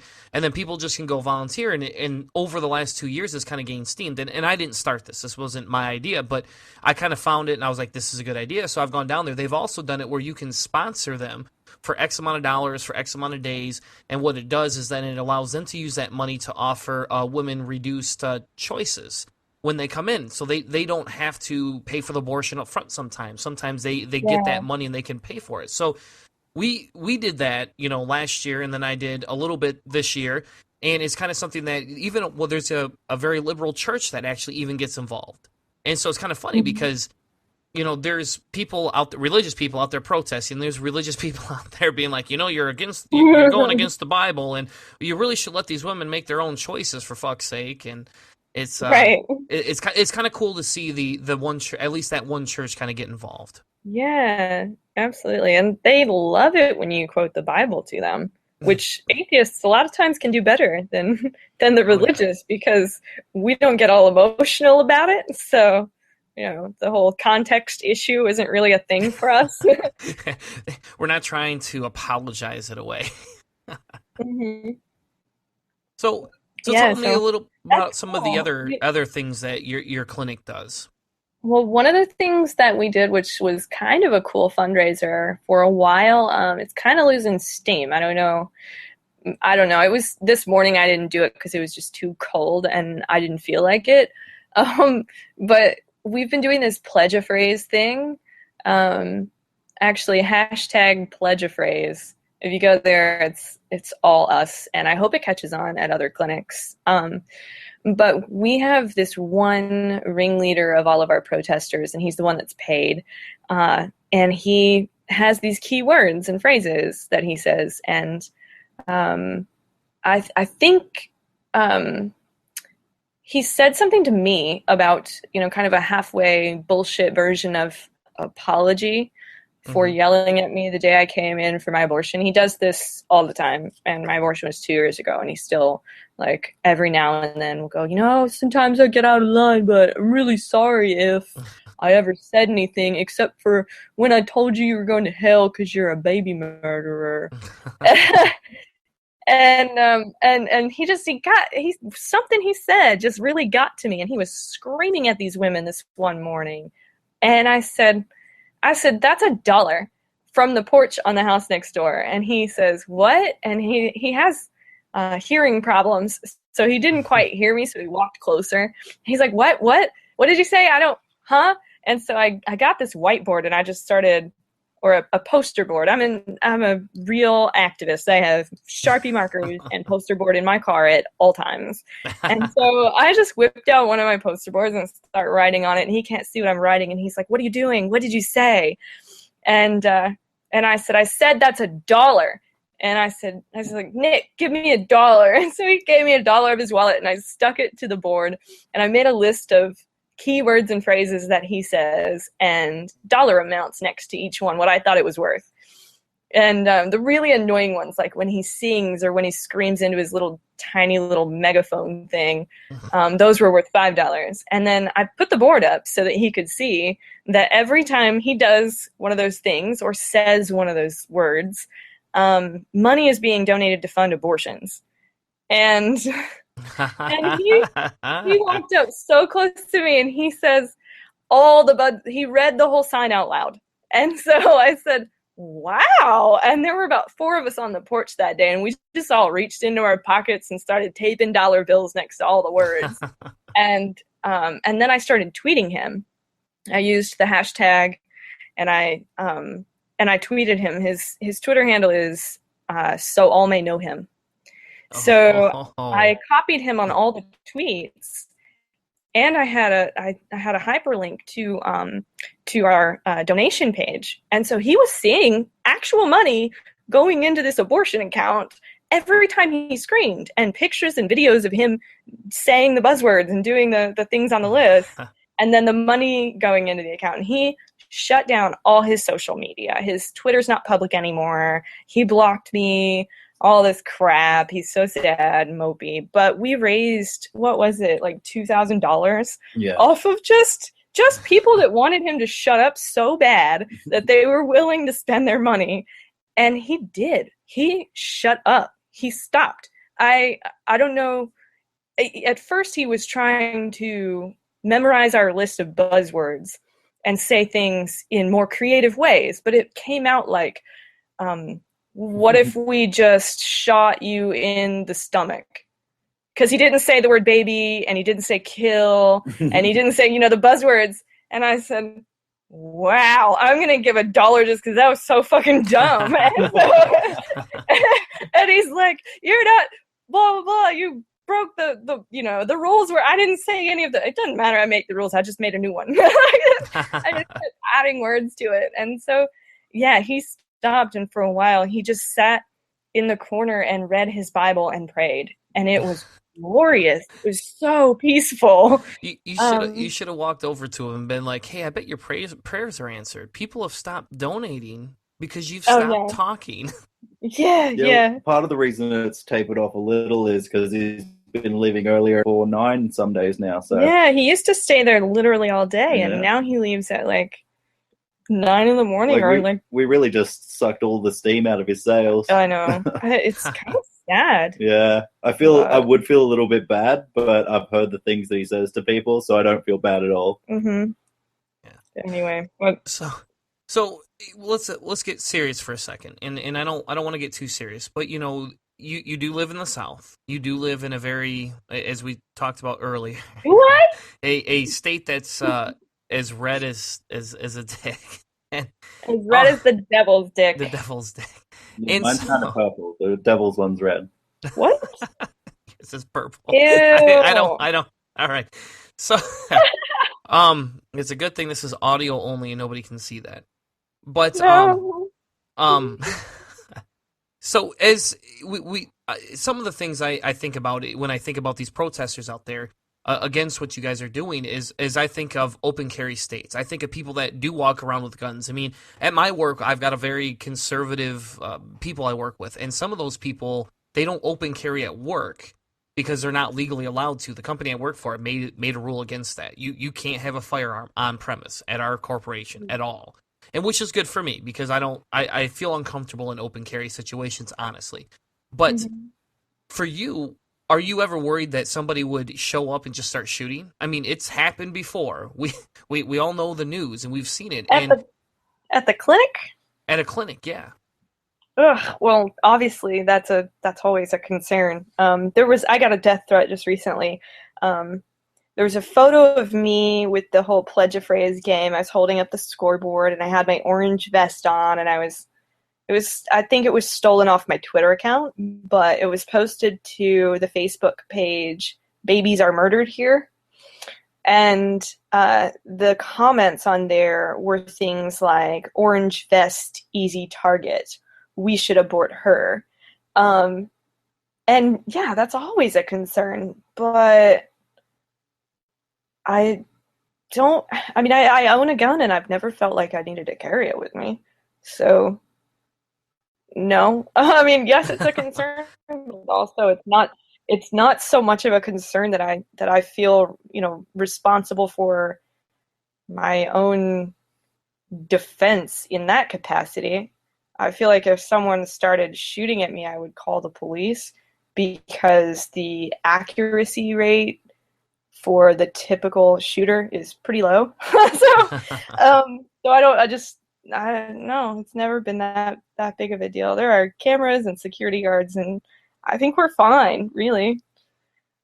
So Well, and that's good, because for me, that's one of the big things you think about, and you do activism. And this summer, we had a very, very ultra conservative gentleman named Bradley Dean, and I don't know if you know who he is, but he's a very a very anti-homophobic individual. And my local school, we have an arts center, and it's open to rent for the public, and they've had it up for a year, and it's a beautiful center. Well, some crazy conservative who decided that he's not going to service homosexuals at his business wanted to hold a family conference. Of course, it's a family conference, right?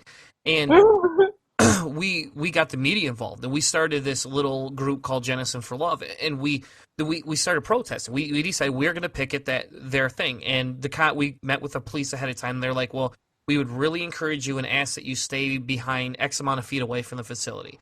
Don't block traffic. Stand here because we know what's going to happen. And the guy advertised it as an open carry event, which almost was illegal, because at our school system, you can't have guns on the premise. I don't know if it's that way with yours in Alabama or not, but in Michigan, you cannot be on certain federal school grounds with a gun. You just can't. It's a felony.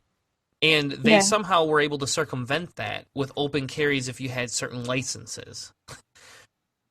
What? Yep. And so it was a circumventable event. So I was a little nervous, and my wife at the same time, she's like, well, I don't know if we should bring the kids. Your activism is you, but why should they have to suffer if somebody does get crazy and violent?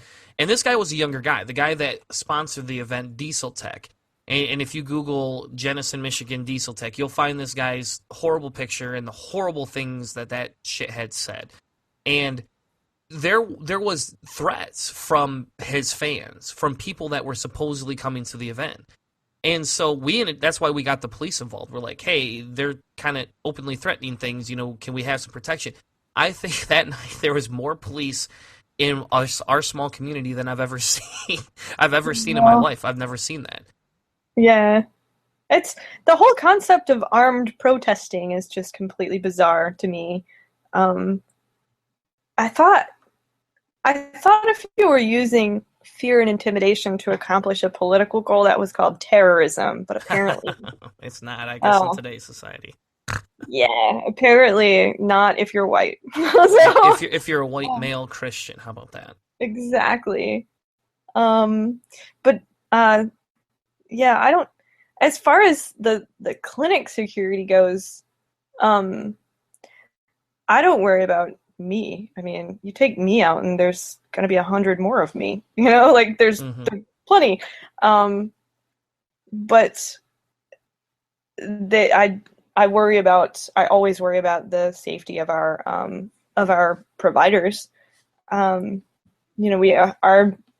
Our bumbling protester, who you would want to assume is probably harmless, has been known to wait down the street behind the clinic where he thinks we can't see him, trying to wait for the doctor to leave so he can try to follow him home, or who knows. And every time he does that and he sees one of us go over and take his picture or acknowledge that we can see him, he drives off. That's definitely a concern.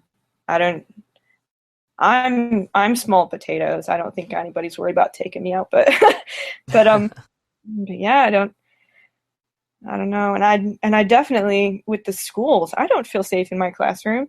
I really, really don't. Why don't we lock the doors?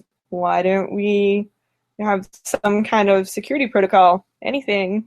I don't feel safe at all sitting in my classrooms on my campus, but I don't know what to do about it. I do want to get an education, so it's like, maybe if we vote a little bit more of a progressive individual into office, maybe we'll see a little bit more movement in that arena. I hope so. And a lot of my my protest signs that I made for Roy Moore. He's the Chief Justice who's trying to bring back the ban on gay marriage. So a lot of the protest signs I made are like, they kind of poke fun at the whole like banning guns won't work idea. Because like, how do you say that and then the very next day banning stuff doesn't work, right? But Yep. we're banning gay marriage because why? So Yeah, I think it's I because don't know. people don't know what else to do. So the easiest thing to do is make it illegal so that we can shut it down and regulate, people who do abuse that, or break that law. And you see, look at prohibition. Prohibition didn't work. And I say this if you don't know, I'm very pro marijuana. I think we should legalize it. Personally, I think we should legalize all drugs and regulate them. But, I'm very, very socialistic in that aspect. But for marijuana, I 100% agree with it because I volunteered and worked with an organization. I actually saw it reduce crime and reduce the police, deficit that was in Grand Rapids because they decriminalized it because they got to stop arresting minorities and sticking them in jail for fuck's sake, Right. So tell us a little bit about some of your other activist work. We don't want to keep you too long. I think we've been on here for half hour, so I don't want to waste too much more of your time. But you do other volunteer things. I know you have a certain campaign that you'll be volunteering for or have volunteered for already, and then you have a protest coming up January 12th as well. Yeah. So I'm running I've got a million things. I'm running as a delegate for Bernie Sanders for my district here in Montgomery, Alabama. So vote for me. But yeah, I'm doing that. I'm also I started a chapter of the American Humanist Association here in Montgomery, Alabama, which is Montgomery Humanists. And I don't know how this happened, but I got elected president. And then Nick got elected vice president. And I said, I don't know why they elected my husband as the vice president. I knew that you were going to get elected president because you're amazing and a genius and beautiful and wonderful. I had no fucking clue that I was going to get elected vice president. I wasn't going to put my hand up for anything. I was just getting drunk. I was drunk off my ass. And then I got elected vice president. So I think it's because they know that he'll just do whatever I ask him to. And that's probably what a good vice president does. Yeah, the good vice president's supposed to just follow the lead of the president, and I'll do that forever. So you won't be like Kevin Spacey from House of Cards then. Yeah. No, and then the other thing is the rally on Tuesday for marriage equality. We're rallying to try to get Roy Moore removed from the bench. Did you know he started? This is the Alabama Supreme Court Chief Justice. Roy Moore founded a organization. It's a 501c3 nonprofit called the Foundation for Moral Law. And if you read their mission statement, actually, I have it up here because I'm writing it into my speech. About us. The Foundation for Moral Law exists to restore the knowledge of God in law and government and to acknowledge and defend the truth that man is endowed with rights, not by our fellow man, but by God. What? Rights come from God. So, God, and law. I don't know how that got 501c3 status, but whatever. And now there's also a blurb on their website about something like, he thought it was a conflict of interest. So when he was appointed, when he took the bench, he stepped down from leading the Foundation for Moral Law, and he let his wife take over. So now his wife runs this organization, but he's still listed as President Emeritus or something like Emeritus. Whatever that word means. It's not in absentia. It's not American. I don't know that word. But he's now like he's the other president, and he still does a lot of work with them. He's basically his wife is his mouthpiece, so he does it's all his personal interest, and I don't know, like a little puppet master. I don't know how that's been allowed to go on for so long, but I'm definitely going to highlight that in my speech at the rally because something's weird there. So yeah, she runs this organization whose sole purpose is to undermine the Constitution. To violate the First Amendment. Yes. And he supports all of these interests with his position as Chief Justice by doing things like issuing orders to stop issuing marriage licenses to same-sex couples. And if he can issue an order that says, oh, well, this is still an Alabama law that we don't allow same-sex couples to get married. Well, there's a lot of other shit that's probably still in the books in Alabama that's overruled by federal law. And I, as a woman, would like to be able to continue voting, for instance. What else is he going to bring back? I mean, where are all their slippery slope arguments when shit like this happens? I, as a dirty foreigner, don't want to get caught in a Hessian bag and then deported via slingshot. I mean, that's, 1722, but it could happen. It could happen. They could just put me in a bag and shoot me from a catapult. Yeah, I mean, if they can take one right away, they can take all the rights. I mean, honey. It's just like let's take all the arguments for guns, and let's just replace the word gun with like marriage. So if they can ban gay marriage, they're gonna come and take all our marriages. Okay? Yeah. So hide your marriages. Hide your Go marriages. out and buy all the marriages. You know what? I'm gonna open a marriage store. Everyone buy your marriages from me. Okay. We don't require any background checks. The Dude, you don't need the loop show. Okay. Yeah. Get it now before he changes his mind. But this is insane. I can't believe we're still arguing about this crap. So we took all of our signs out. I saved all my signs from last year. And we took them all out and we wrote on the backs of them and we crossed out things. Yeah, there's one that's just got like it's a Kim Davis sign and all you did was cross out Kim Davis and write Roy Moore. Yeah. Fucking job, Roy Moore. It's so tacky. Yeah, it's so tacky. I had a sign that said the founding fathers would be ashamed of Kim Davis, something about do your job, keep church and state separate. And so I crossed out her name and wrote Roy Moore next to it. And then in the white space on the bottom of the sign, I wrote, I recycle. Climate change is real. So you have to get a picture of you holding that sign. I mean, that will be an epic sign. Pauses. Yeah. So, I don't know. My favorite sign, though, is the one about doing it in the butt. I did make that sign. I don't know if maybe we should not bring that. They won't take us seriously. What do you think? Maybe we can just hold up that sign in the bedroom. All right, fair enough. Anyway. Yeah.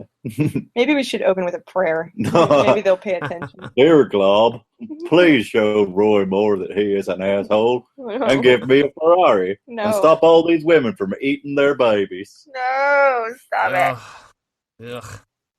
So anyway, thank you for joining us tonight, Xandi. It was a very informational show, and this is, like I said, this is things that we like to do on our show. Is we want to support some of the local goings-ons. We think that honestly will probably change the society faster than if we have a national spokesperson. So while it's great to be a part of the atheist community, it's great to have these big public speakers. Sometimes I think hearing from an individual that works in the trenches, that has done this for years, that has to see some of the awful things that they have to see every day, like that guy. But sometimes I think it's worth talking to them, because I'm hoping that your story inspires people, whether they go out and do the same thing you do, or whether they just donate their money, or whether they just speak positively next time a coworker is angry. But we would be remiss, and I always say this, but we'd be remiss if you didn't tell everyone where they could find you, because I know you gave me a Twitter, and we'll post your Twitter right in the description of the show. But tell everybody where they can get a hold of you if they want to tweet at you or send you posters.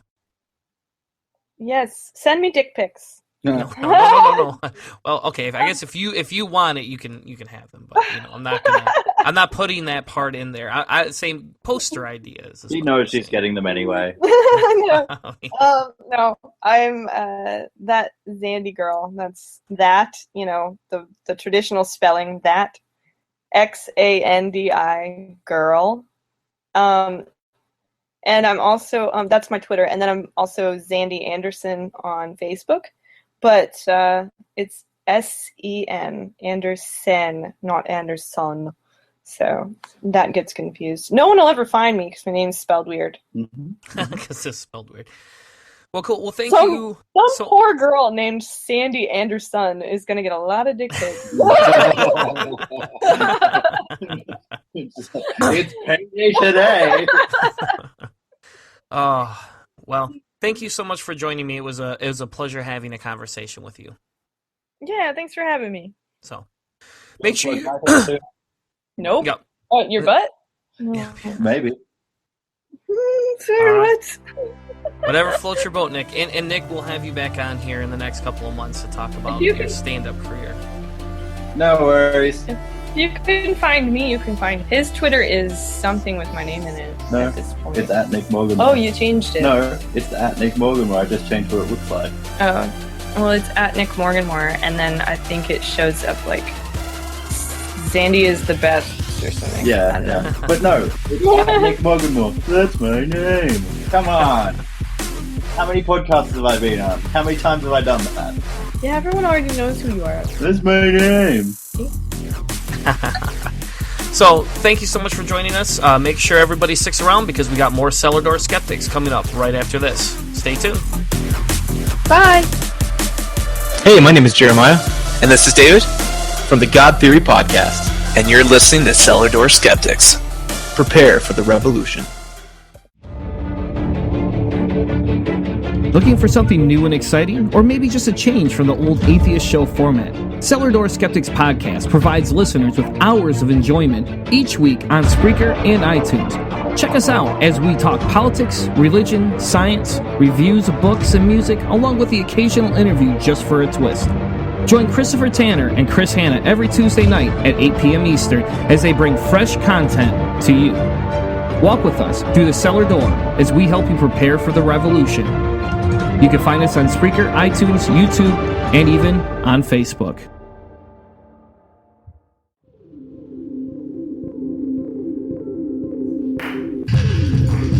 Now, back to the show.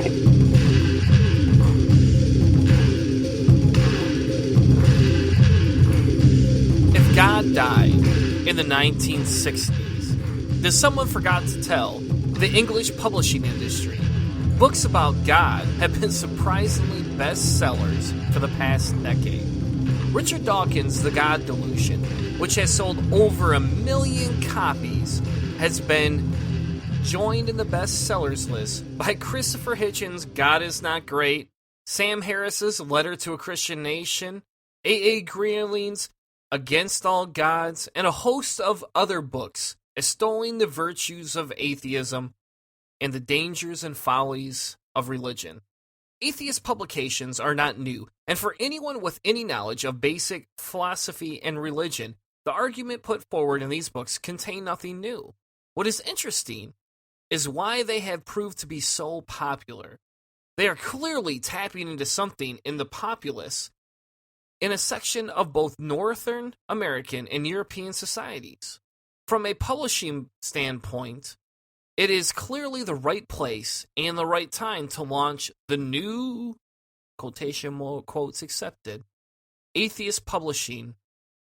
But why?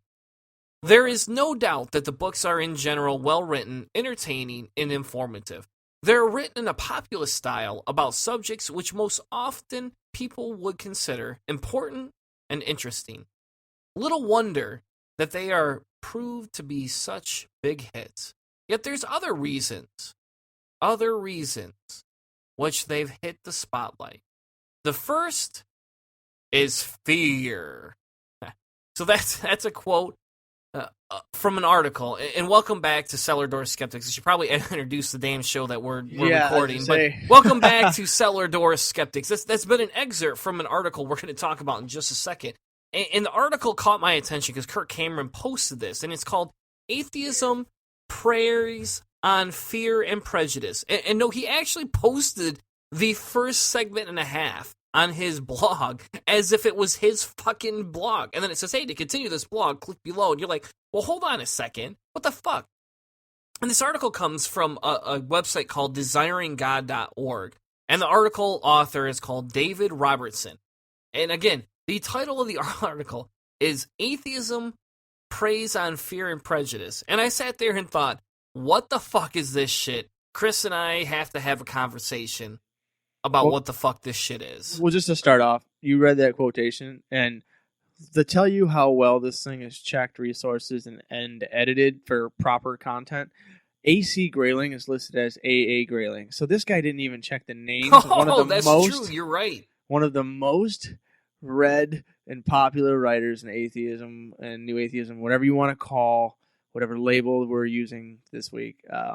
For this one here, this article, it falls into the same tropes that a lot of atheists use against the fundamentalists and the Christian and the Judaism, the Muslims, the Hindus, anybody who is considered an extremist or whatever. It's picking on the people on the end and like the people who are being jerks and not using good arguments. So there's surprising number of things that I actually think are halfway decent in this article, but it's the moderate position. It's not this guy's Christian or religious perspective. He just wants people to treat everyone with respect, which, go figure, that's halfway decent psychology and philosophy and whatever. But then once he starts picking specifically on the atheists is when he starts to fall into fallacy and all kinds of nastiness. And for me, it was so. It almost felt like he's like, hey, atheists claim Christians are using fear to control us. Oh, let's flip the tables and we're going to claim them. It's like, come on, dude. Don't you got a new gimmick? You gotta fucking steal something from somebody. You got to take somebody else's, logic and beliefs and then turn it around. Oh, it sounds like a Christian belief. That's what the fucking Christian beliefs do. They just turn around. They're reused beliefs. Religion is based on a fucking reused belief system. He says that he's essentially saying that the atheism is a belief, is what it feels like he's saying. At one point, he says, one can almost hear the amens and hallelujahs been shouting across atheist living rooms and media outlets. Well, I understand it because I will say this. When I'm reading or listening to an audiobook at work and the author puts forth a really good argument, like earlier on the show, we were talking about Dan Dennett. When Dan Dennett says something about evolution or philosophy or psychology or something to deal with godlessness, I do hoop and holler and I laugh out loud and say that's awesome or whatever. But it's different. It's different when you agree with something after a long drawn out conversation with arguments and things, and then it's different with just this is in the book. I love it and I can't question it. I think it's a different kind of agreement that we're having. I will say though that there are non-skeptical atheists. There are people who have attached to that word, and they have turned into what I would call the bane of our progressive movement, this humanistic movement that you really like to attach to godlessness to, because it's not really a necessary thing to be a good humanistic person. So like all these other labels and these things that we attach onto atheists being incredibly aggressive or something, those are problematic, and those are the people that this guy's talking about, like we talk about the extremist religious people. Yeah, and I agree with them. There's issues within people who consider themselves atheists. And I've almost gone to the point where I say, is there even an atheist movement? Do we need an atheist movement at this point? Is it big enough that it's overcome and surpassed its usefulness in its name? And we can do a show on that. We can have that dialogue. But I have contingents. I have issues with some of the people in the atheist community. I have issues with Sam Harris. I'm not a big Sam Harris fan. You beat him up the other day. I did. I do. I don't like his sexism. I don't like his arrogance. I have a hard time with Sam Harris. But it's kind of the same with Richard Dawkins. I think people that want to paint Richard Dawkins, and when I first came out, he was the person everybody used. Well, where are you at on the Dawkins scale? The Dawkins scale only goes to 7. It's not out of 10. You understand that, technically there's no absolutes because he said so himself, but yet he has an absolute number. It's like, shut the fuck up. Dawkins is not the fucking face of atheism. And if he is, who gives a shit? I don't associate with him on that. Yeah. He's a great fucking scientist. Good for you. Yeah, did you write some books debunking God to a point? Yes, I will give you a little bit of credit for that. But Dawson's a fucking sexist. He is. He has a hard time with trans rights. He's not a progressive in that aspect. Nobody is infallible as far as any kind of thinker in our movement. That's one of the things that we have. Everybody has a level of fallibility that we will attack. And like you just said, you are comfortable being an atheist, but you can call him out on the things he does bad. We called Sam Harris out on being just a pretentious asshole to Noam Chomsky not too long ago. There's a couple of things in this article that the author calls out Dawkins for saying thinkers like H.G. Wells and Thomas Huxley would now be unacceptable because of their at the time they were liberal thinkers and they thought pretty racist things that would now be unacceptable because of improved education, in particular, increased in understanding, and just essentially progressive nature. And these things are legitimate, but there also is a quotation that the author provided that says that that Huxley was not. He said that no rational man cognizant of the facts believes that the average Negro is the equal, still less the superior of a white man. So he has these places where, hey, listen, that one guy who is a prominent atheist and he's a really great scientist, like you said, he may not be the best philosopher or the best person to put forth the arguments for the existence of God. That might be a theologian or someone who has a PhD in that stuff. So I love the experts when they stay in their field. One of the reasons why I absolutely love Dan Dennison's philosophy of mind, because his stuff is so scientific and it stays there. You don't see him going off into the epistemological world too much, or in the theological world too much. He stays with the philosophy. Harris should stay with his neurology and free will and stuff, and Dawkins should stay with evolution, where he could educate and make real big progress there. I think he's straying a little too far, kind of like Sam Harris is straying too far into the political and the philosophical that isn't his area of expertise. Yeah. Those kinds of things where we get into trouble, but we can knock them down because nobody is like a Pat Robertson. Nobody is unquestionable. He isn't this voice of God, so we can't question him. That's the difference, I think. Yeah. And Dawkins would be the first person to tell you, well, go ahead and question me. I don't have to like what the fuck you're going to say, and I might challenge what you're going to say, but you question me. And in this fucking article, it says a debate without dialogue. And he tries to basically relate Dawkins to Billy Graham. And I just want to stop and say, no, you don't get it. You don't get that. That's not, you don't get to make that claim. I don't get to call you a child molester. Are you a child molester? Is there a little bit of a hint? Is it in your past? Are you related to a child? I mean, for fuck's sake, fuck off. You don't get to goddamn misassociate. It's like a revisionist goddamn article. Dawkins is not a revivalist. That is not how it works. Yes, do people get emotionally charged by Dawkins' speeches sometimes? Yes. Is that a fact? We're humans. But he doesn't say, hey, don't question me. He's never once. He actually yells at people on Twitter. You could challenge him on Twitter, and he'll yell at you back. Not all the time. He won't yell at me. He's ignored me for the most part. We're not big enough. I'm not big enough, I guess. But yeah, we don't have enough followers. He goes after other people, and they go after him. And he doesn't say, well, fuck you, I'm not going to have this conversation blocked. He's like, I'm done with you. We're not going to have. That's what the fuck the goddamn Billy Grahams of the world do. They go, well, you're not within my world. You're bringing me down. That's the exact opposite. Atheism thrives, very, very well thrives on the debate. And they could be dogmatic in their debating. I will grant that possibility. I will grant that as a reality I've seen at some points. But that doesn't mean that they're shutting the argument down to not have that conversation. Does it happen? Is there unskeptical atheists? Sure. That's a fact. I've dealt with many unskeptical atheists and stuff like that.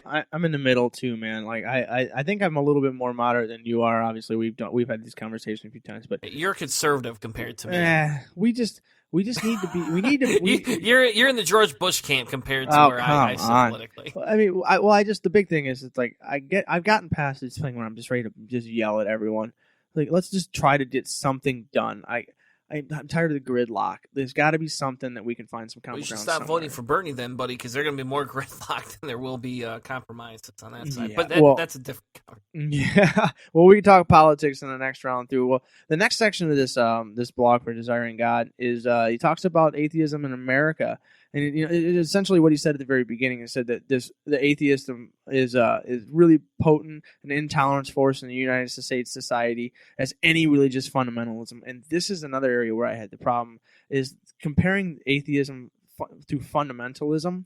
there is no atheist fundamentalism. There is a basic idea of, okay, well, skepticism and science and inquiry and rational, but every person has a different variety of that. The concept of fundamentalism, in my understanding of the term, is that there is a series or a set of books or rules or something, and those are the fundamentals that make you, if you adhere to them, you are this particular ideologue, or you adhere to this particular identity. Well, there is no one atheism fundamentals. There are no okay, here's the rules for being an atheist. Aside from the fact that you got to eat a baby, you got to cook it in the oven, you got to baste it with butter. That's like the fundamentals. Get your badge in the mail. The word itself is a misnomer. I mean, every version of non-belief is completely it can be completely individual from everyone other, but we have in order to be a fundamentalist for any of the big religions, including Hinduism and Buddhism, there's a series of fundamentals that you have to follow. Those are the rules, like Conway's Game of Life earlier. Those are the 4 rules. Those are the things that you have to follow. And as long as you do those things, those are the fundamentals, and then you can have interpretations. But the fundamentalists, the ones that would adhere entirely to that and don't deviate, there is no set that we could potentially be. Maybe we're a little aggressive and we're not as skeptical as we could be, but there's no way to make fundamentalism and atheism work in the same way. It just can't. Yes, you're right. They would cancel each other out. And as he closes in that article, he goes into the church has been napping. And I'll be honest, I actually agree with him in that aspect. I do think that Christians have been napping. I do think that they have taken, I guess if you want to call it a siesta, because they think that they had the majority. They think that they were ruling. The millennials, man. They were. And so now things are evolving, they're adapting, people are becoming more intelligent, they're understanding, well, we can separate our belief systems from our political systems. We don't have to do that as much anymore. We don't need to vote just a 2-party system. We can branch out. And he goes on to say, far too many churches have proven adept at evangelizing their own adherents and seeking to attract those who are already Christian. But rarely do they reach out and challenge the worldview of non-believers to bring them the good news. And I'll agree with him that you're right. You guys, a lot of people in church, they don't reach out. They don't like getting out of that comfort zone. But I don't think it's as much as the fact that they don't want to evangelize. It's the fact that their arguments are debunked. Their arguments are not worthless, but they just don't hold up to skepticism and empirical logic. They're to the point where they don't have a real argument. They have to rely on faith. They have to rely on a different substance. They can't actually go, hey, I got facts and knowledge on my side. So they aren't able to adapt to a non-believer's world, not because of the fact that they're not trying as much, but because of the fact that when they do try, they're being shut down as saying, hey, good, have your beliefs, but why are you discriminating? Have your beliefs, but why do you got to tell me I got to believe like you?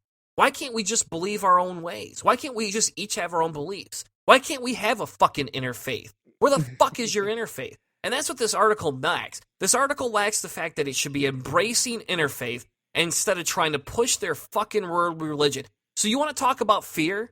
This article isn't about atheists preying on other people. We don't have anything to fear. Atheists are at the bottom of the goddamn totem pole, for Christ's sake. We don't have anything to fear any more than we do. I think we just eclipsed rapists not too long ago in the national perspective. I think that's the new big rule thing there. The end of this article it's like, okay, here's all the things that starts off kind of warm and fuzzy, and then it says, oh, then you got these problems here. And it ends with like, that if you don't do something and get the church built back up, the atheists are going to take over America. Yeah.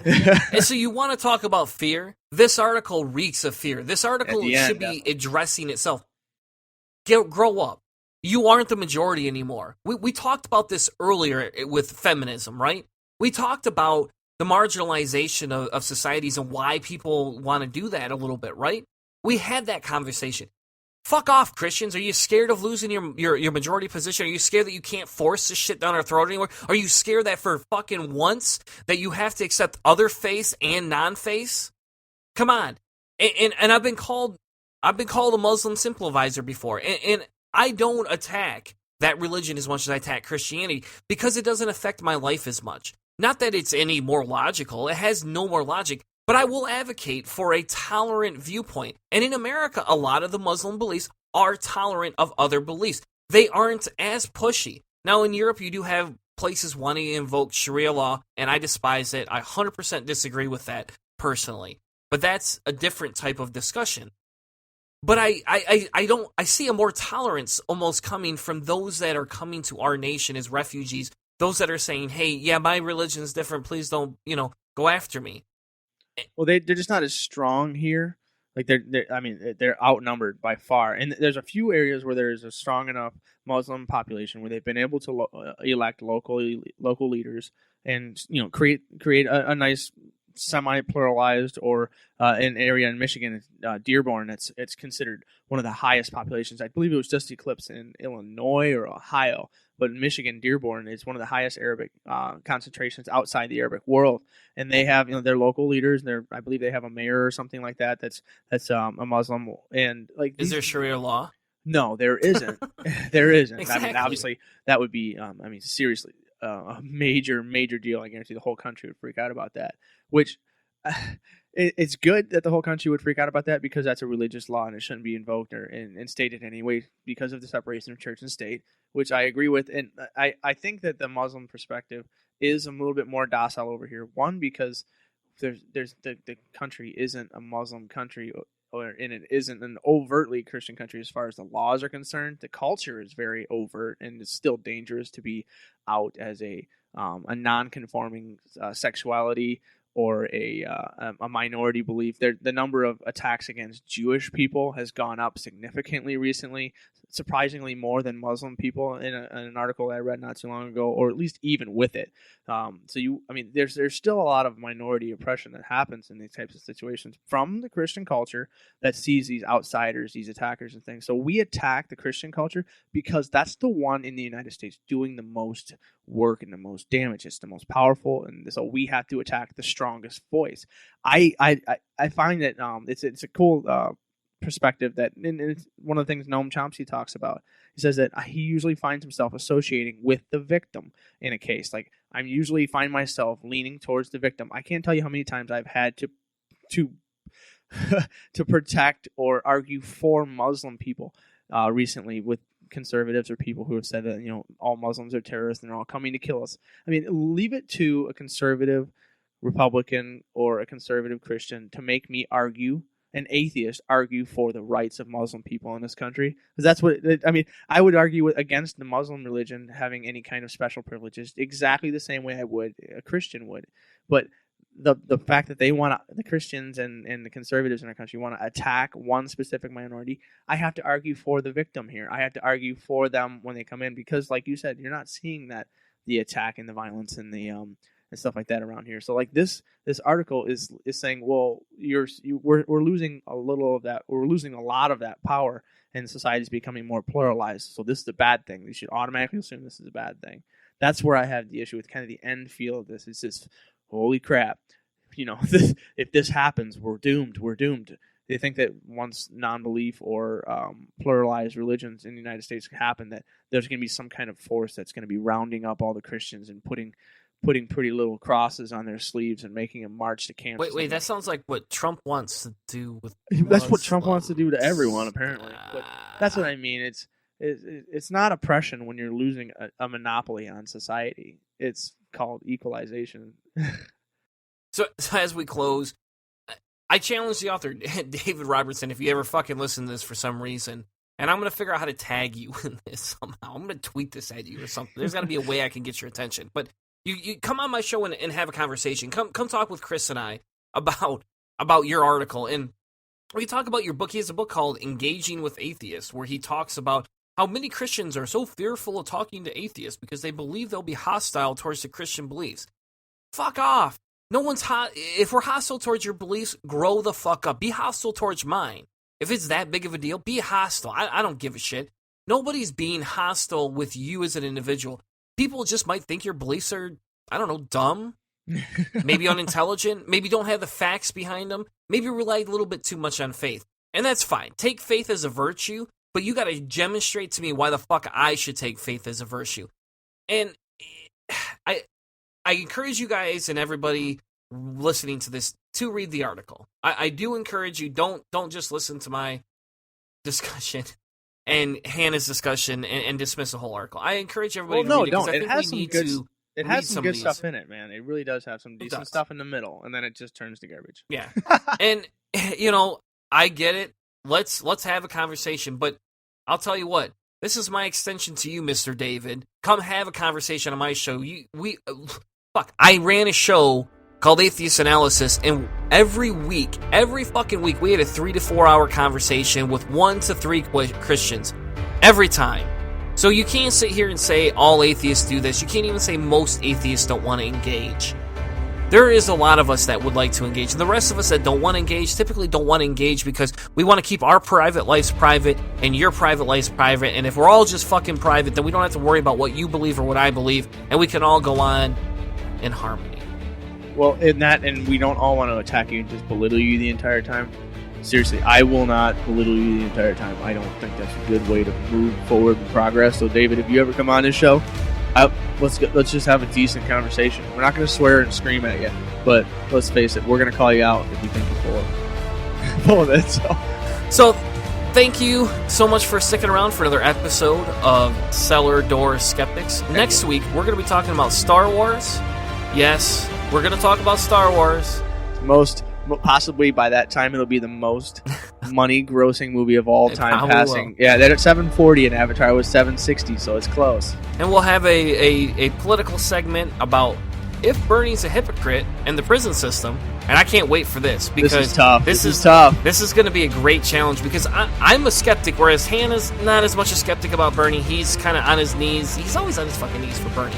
And I have a Feel the Burn shirt on right now. He does. I'll take a picture and show everybody later that he has his goddamn Bernie shirt on. But we'll have a conversation because we got to be a little skeptical of Bernie before we hit any of these political months. And then we'll talk about alcohol and hangovers and what's the science behind it. Because if we can figure out how to cure hangovers and still get shit-faced, I'm all fucking on board for that. Well, there's a cure, but it's really simple. We'll tell you what it is on the show. Like just tonight at 11. Whatever. We'll talk about it. So next week, Tuesday, 8 p.m. Eastern. Stay tuned for more Cellar Door Skeptics coming at you next week. Thank you so much, and have a good night. You've been listening to a presentation of Cellar Door Skeptics. Check us out on Spreaker, cellardoorskeptics.com.